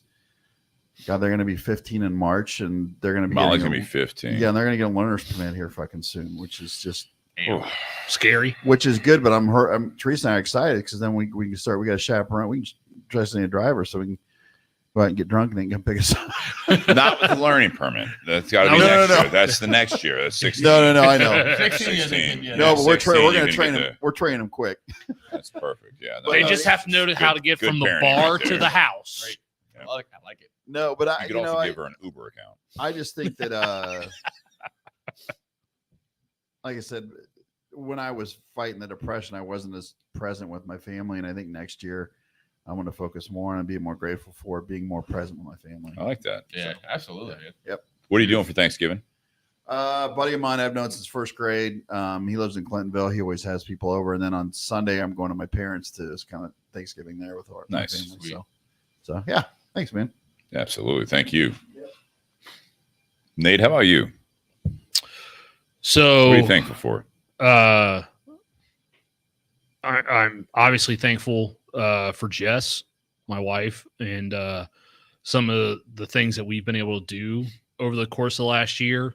I'm thankful that her mother's health has come back Yeah. to nearly 100%. Nice. Because there was a scare of that earlier this year in I think it was the first or second day of February when she had an aneurysm. So we didn't know what was going to happen with that. Sure. She's almost fully recovered from that. She's back at working at both of her jobs. And in the middle of this year, we made some changes where we moved, and her mother actually moved in with us.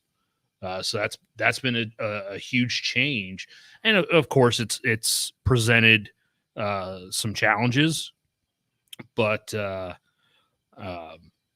it's been nice having her there because we help take care of her. She helps take care of things around the house, but it's created a different family dynamic, but in a positive way. Good. That's good to hear. That's awesome, man. What do you want to be thankful for next year? So one of the things I have at least accomplished compared to when we did this episode last year, I've taken on a little bit more responsibility at work. Mhm. Not A as new position. No, I was in this position last year, but Were I you was really? I was because I started that position in July of last year. So I'd only been in the position for a few months come this time last year, but it had taken them that long to actually give me anything to That's do. what I'm thinking of. Yeah. So I've at least gotten more stuff to do, just not quite to the level that I'm used to, that I Yeah. can handle. And I've actually been trying to change some of those things career wise. Sure. So next year I'd like to be thankful for a change in that. More progress. Yeah. I mean, I still haven't, I'm still waiting to hear back from something within the company Mhm. that I had interviewed for that I'm really hoping I get, not just because it's different, but because I think it would be a great opportunity to go back to using some of the skills that make me a great worker. I don't necessarily think what I'm doing now allows me to utilize what I'm best at, but I think if I got this position that I'm waiting to hear back from, I'd be able to utilize some of the things that I'm good at. Nice. So I'm hoping to get something like that, whether it be that or somewhere else. Like, I want to do something that I appreciate, but also the people I work for appreciate. Yeah. And then what are you doing for Thanksgiving? So tomorrow we're getting up. We're probably leaving the house 10 o'clock in the morning, driving up to Findlay. Thanksgiving there starts around 1 o'clock. Okay. So Thanksgiving lunch start about 1 o'clock. One of the things that's always great about going there with my wife's family is she's got a couple cousins that always look forward to hanging out with me. And they're younger cousins that kind of need a solid male role model. Okay. They got you though. What do you mean? I'm just kidding. Oh, that's why I have you, Steve. No, I'm kidding. Keep you in check there.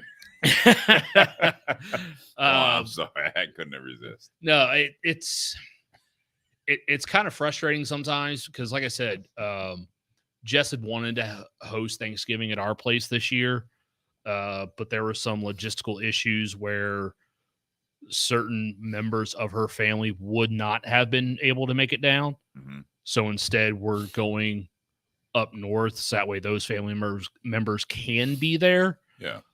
But at the same time, in my mind, the reason why those family members can't make it down is very solvable. It's just there's an aspect of laziness that is slid in there that Yeah, laziness or also just like they just complacent, right? Like they don't want to do it. I'm sorry. If you're 38 years old and you've never had a fucking job in your life. Okay, let's go back. Let's pull the reins back. Thanksgiving is a season for giving thanks. He makes great food, but though. So okay. Looking forward to Finley. Hopefully he doesn't watch the podcast. No. Yeah, so driving up there. Sounds like a great start to the day. Driving up there, having lunch with the family, with the in-laws. And then, like I said earlier, the hardest part is getting my wife back in the car in a timely manner to be able to drive down to go spend time with my family. Midwest goodbyes are tough, man. Oh, they take forever. It's at least 25 minutes, 30. You think? Every time. See, I'm out. You're an Irish goodbye guy. No, I don't. I would text it anytime. Okay. See, my grandfather. I do it like I'm real smooth with it. Like, you know what I mean? Like I'll just it's Are you? Great to see everybody just go and shake hands, give hugs, and boom. Okay. Got to avoid that new topic. It's a little bit different when it's your parent. You gotta just don't make eye contact with anyone in particular. Just graze the room. You know what I mean? Just like look around the room. That's That's it. Like you're paying attention. You're paying attention to everybody. That's but easy. you're not locking. You're never locking eyes. You don't commit. You don't commit. Exactly. You don't commit. If you want to get out early, I'm telling you. That's easy for me because it's my in-laws. It's a little bit harder for my wife because it's literally no. her. She's invested. That's the. No, I think that we're talking about the same thing. I think if you're invested, you actually are having an honest conversation, saying goodbye. No, if you're not, you're just like you're saying goodbye to the person, right? Respect to the room. No, you say goodbye to the person, but you're also like you're already like your eyes and your body are going on to the next goodbye, right? So you really like you just kind of blitz the room. You blitz the room. You gotta know how to do it. So maybe you lock eyes with the first one, blitz. and then you just then you ballroom blitz. Never lock eyes. I think you had the right strategy. Nate, go ahead there. I'm sorry. No, so we'll do that Thanksgiving up north, and then get everyone in the car, and then drive back down this part of town for Thanksgiving with my mom's family. My mom is in town because some people might remember a couple years ago. Victoria's watching it. Yeah. Last year, my mom moved to South Carolina or North Carolina, just very One of eastern, the Carolinas, very western North Carolina. Western but- Carolina. Yeah. That's Gorgeous this time. That's a of school. Yes, it year. It is. But no, she's already up in town. She'd actually called me today because she's like, "Hey, I don't know if you're gonna be able to make it for Thanksgiving tomorrow. Do you want to get lunch?" I'm like, "Oh no, my plan is being there for Thanksgiving." She's like, "All right, see you tomorrow then." She should have come to the podcast. She- She's a big supporter of the podcast. yeah, awesome. she- Turkey. You passed the turkey. the thing. Pass the turkey. the smoke may have done the smoke may have been a little bit much for her. Her and Krista could have like just chatted and become best friends. But no, yeah, so we'll drive down, do Thanksgiving with my mom's family, and then I'm sure there'll be a point in the night where both Jess and her mother will start getting sleepy, and they're like, "All right, Turkey. it has nothing to do with turkey. Thanksgiving sleep is the best. Though. Just a long ass day." Thanksgiving. Uh, Thanksgiving. The nap from Thanksgiving dinner to Black Friday shopping.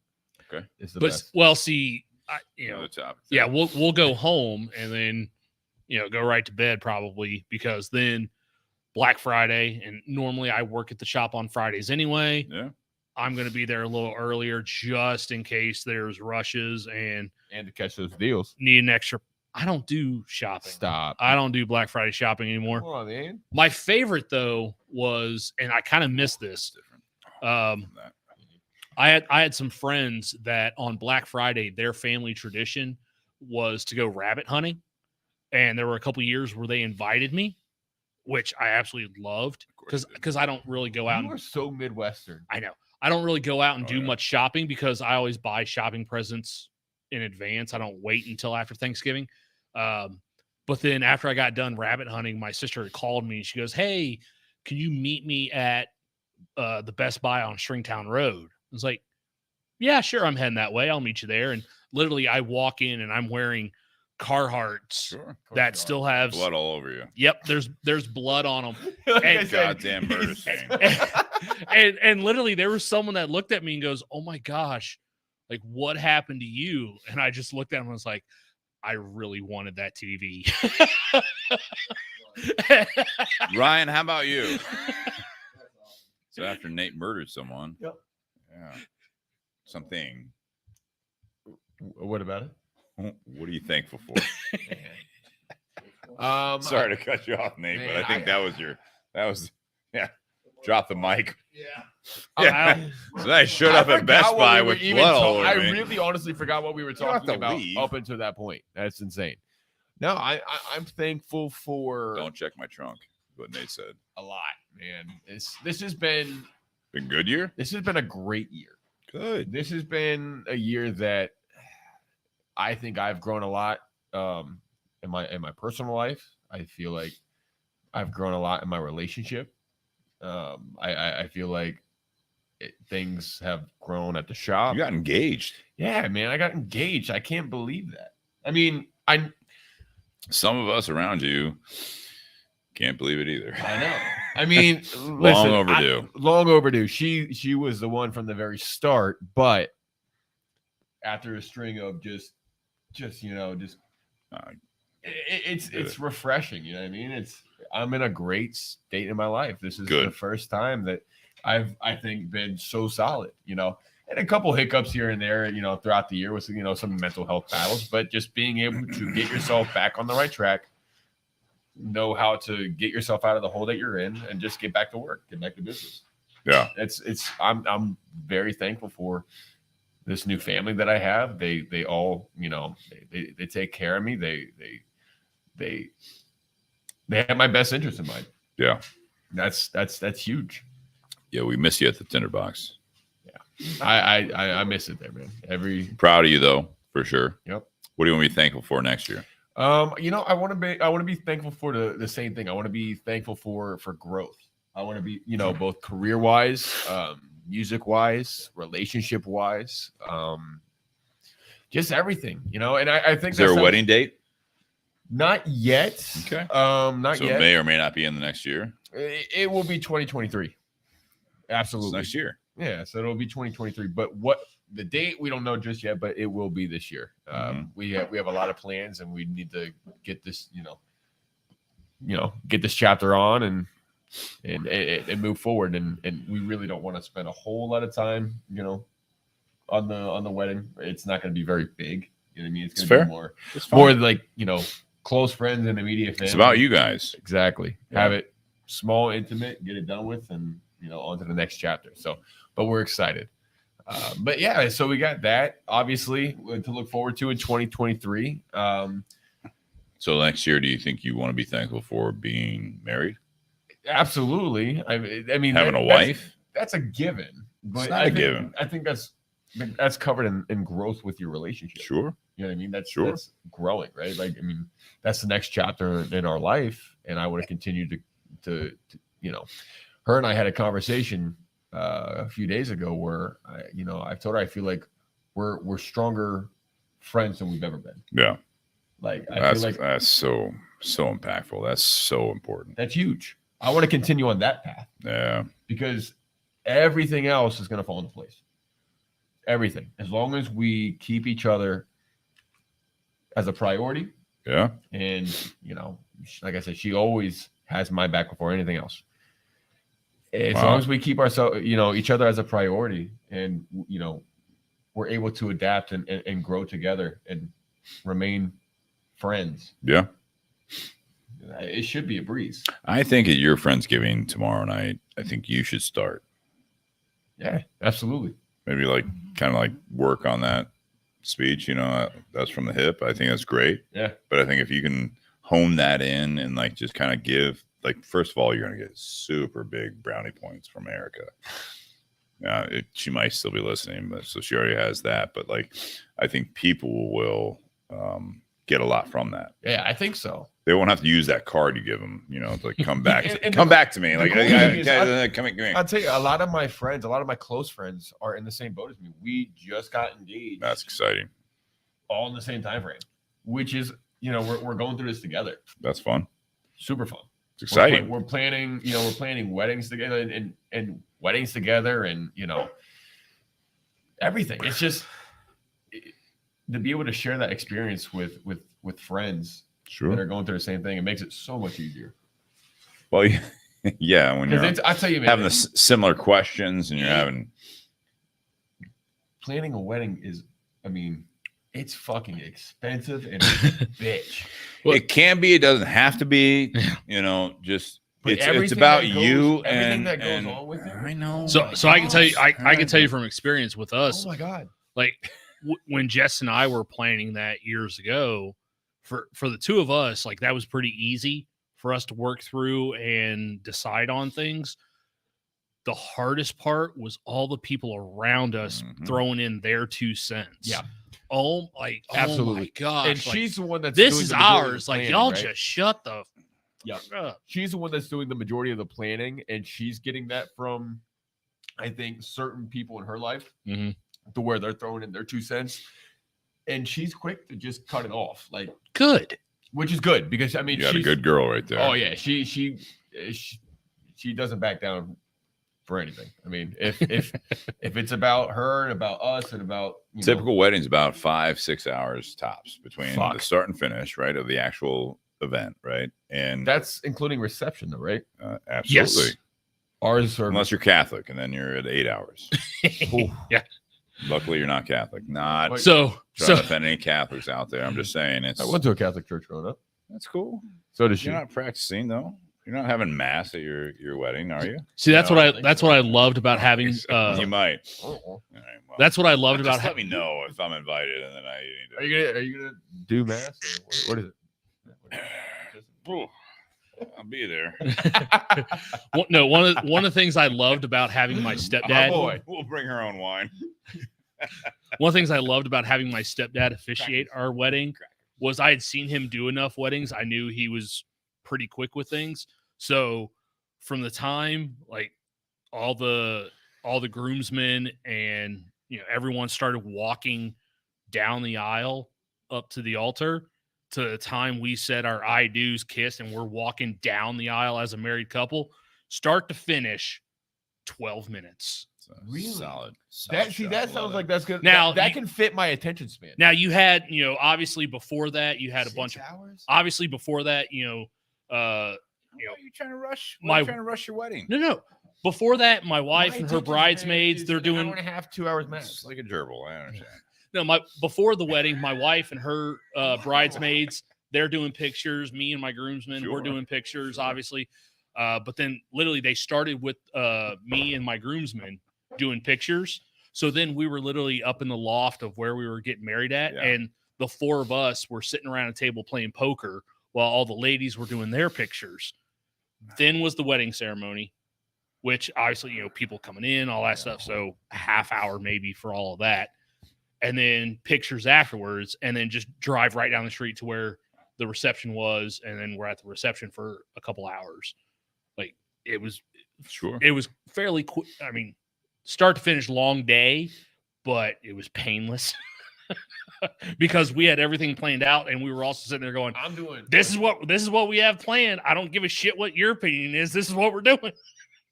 Yeah, I think it's to that point. I think Ryan, it's you and Erica. First of all, it's her day, and you're It's along her- for the ride. But Correct. it's your guys' day, and yeah, you should make it what you want. I agree. 100%. As far as you know, I'll chime in here. Yeah. What do you Sean, don't. You're on your phone. Sean, quit trying to hijack. Yeah, you've been on your phone. You're not even on the microphone. At least he's not playing Angry Birds right now. We don't know that. No, I can His tell screen- it's his phone's vertical. It's not horizontal. So I'm gonna answer this as if my girlfriend's not in the garage right now, because I feel like I'm the only one talking about this stuff, you know, without, you know, family or friends or significant others, you know, in the garage. She's definitely judging your answer. 100%. She'd watch it afterwards, and I'd get a text in the morning if she wasn't here. First of all, like on what I've listened to tonight, Nate, I'm thankful that you are authentically yourself. Like you are, Yeah, man. you are Nate. You are Nate Hale, and There's no for one better else or like worse, we've had our ups and downs last year, and I will say that you are you, and I think I admire that. Ryan, same thing with you. I've known you for 10 years and at least, and more than that. I would say that, you know, looking around, you know, if this was the Thanksgiving table, we got the turkey on the table. I love that. Thankful that you've gotten to the point, you know, you're in your late 20s, so apparently you're an old man now. Dude, holy shit. Wait, All right. what does that make us then? No, like, but when Grandparents. I listen, I had kids. listen, I mean, when I met Steve, I was he was- cool. I was young. I was, He was yeah, it 30 years fun. old. All right. We don't have That's- to- older than what Wait, you that's are going now. back to- that's young. I'm 29 years old. I know. That's pretty Not much a almost, I thought you were year- 28. almost. Crazy. 29 in January. Yeah. Okay, so you're 28. Okay. So Ryan, I can appreciate. I'm thankful that, you know, knowing you as long as I've Right. known you, I feel like that is something to be thankful for, and I think Oh, that absolutely. it's been a ride knowing you, Yeah. and I'm excited to see what happens. You know, Sean, thankful for you being here, and you know, we had kind of a mixed group that we knew each other but didn't know each other, and I think that over the last several years, it's been a great friendship. Absolutely. You guys out there listening to the podcast, we're you know, I know it's Thanksgiving Eve, so we don't have many live listeners, but I hope people listen to this after the fact. And I will say that this is I think the 4th Thanksgiving episode. And the fact that I can say that is amazing. That's enough to be thankful. I think it's so fun to keep doing this, and I think that I've had enough positive feedback from guests, from listeners. It might be one episode, it might be a new listener, whatever it is, but the support from some of the distilleries and cigar companies and people that have been in this garage, I'm super thankful that we're still doing this, and you know, listeners and viewers go up and down, but it's those 1 or 2 messages here or there that they're just like, I think it was Jason Turner.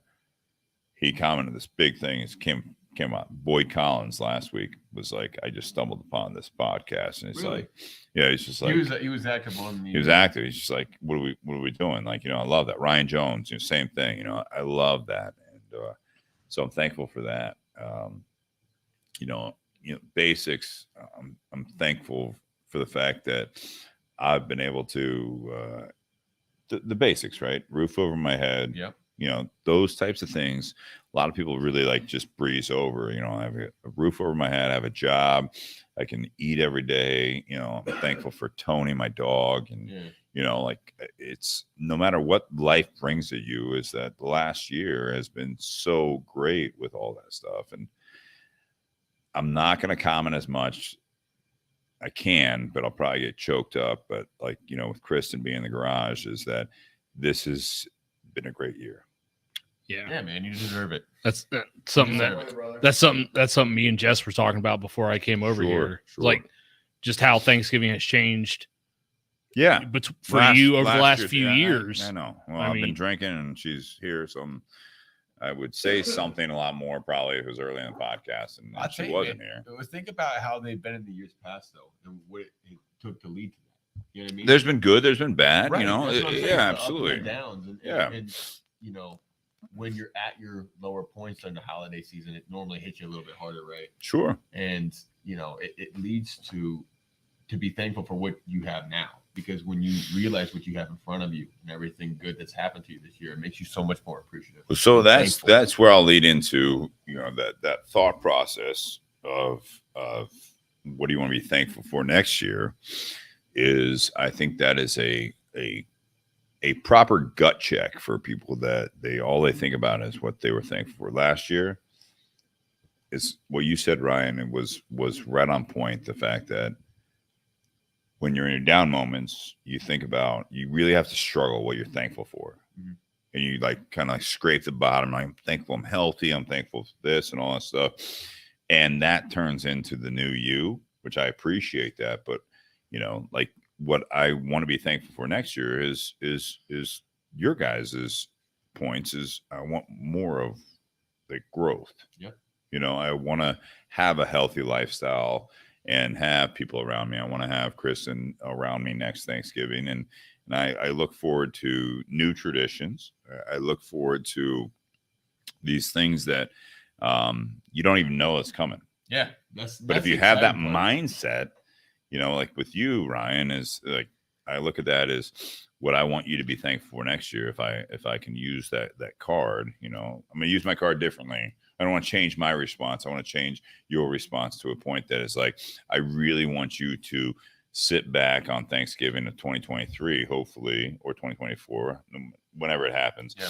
But it's like, how are you guys playing this? Is that I want you to be thankful for that great day. Oh, yeah. That really started a new chapter of your life. Absolutely. And I also want to be thankful for all of us and all you guys listening out there, is that I want you to be thankful for the day that you didn't know that your life would change. And I hope that every year, this year included, especially, that there is a something out there that you don't know is coming in a positive way. Did that happen with you this year?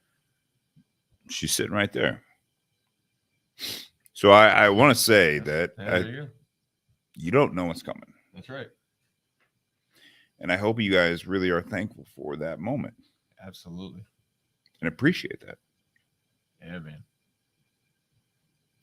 That's true. If you let yourself open, you really look forward to the future, and you're thankful for what led you to that day, Thanksgiving, and you appreciate that. Like, Nate, I love that moment with your stepdad. But as you guys go through Thanksgiving this year, if you're traveling, whatever you're doing, I hope that you just sit back and just appreciate it. Get to that moment in your life that you might be annoyed, you might be frustrated, you might be like, I just want to go home and sleep. But the good times are fleeting. And I really, truly think that you can appreciate some of those things. You might take an extra glass of wild turkey or whatever it might be, new Riff or whatever you have. You might have that extra glass of wine. You might have that extra, whatever it might be. Go outside and smoke a cigar, but do not avoid the moment you're in. Because I think that Absolutely. a lot 100%. of times on a holiday like Thanksgiving, don't rush it. Nate, you said something, and you've said it before, and I'll put this out to you guys, is that when your relatives get older, you don't know, if like they're going to have another Thanksgiving. Not to put pressure on everyone. In 365 days, from Thanksgiving to Thanksgiving, roughly, because it's a Thursday thing, the one that you thought that might not be there is there. The one that you took for granted that would be there may not be there. That's happened. It has happened. So I think that I will say, with this being the annual Thanksgiving show, I hope we have another one. Oh, absolutely. I appreciate all you guys listening. Cheers. Cheers to that, boys. Happy Thanksgiving. Do what you guys do. Enjoy your family, friends. Enjoy yourself. Enjoy your life. And don't wait for the next holiday. Just have a good time. Cheers, guys. Cheers.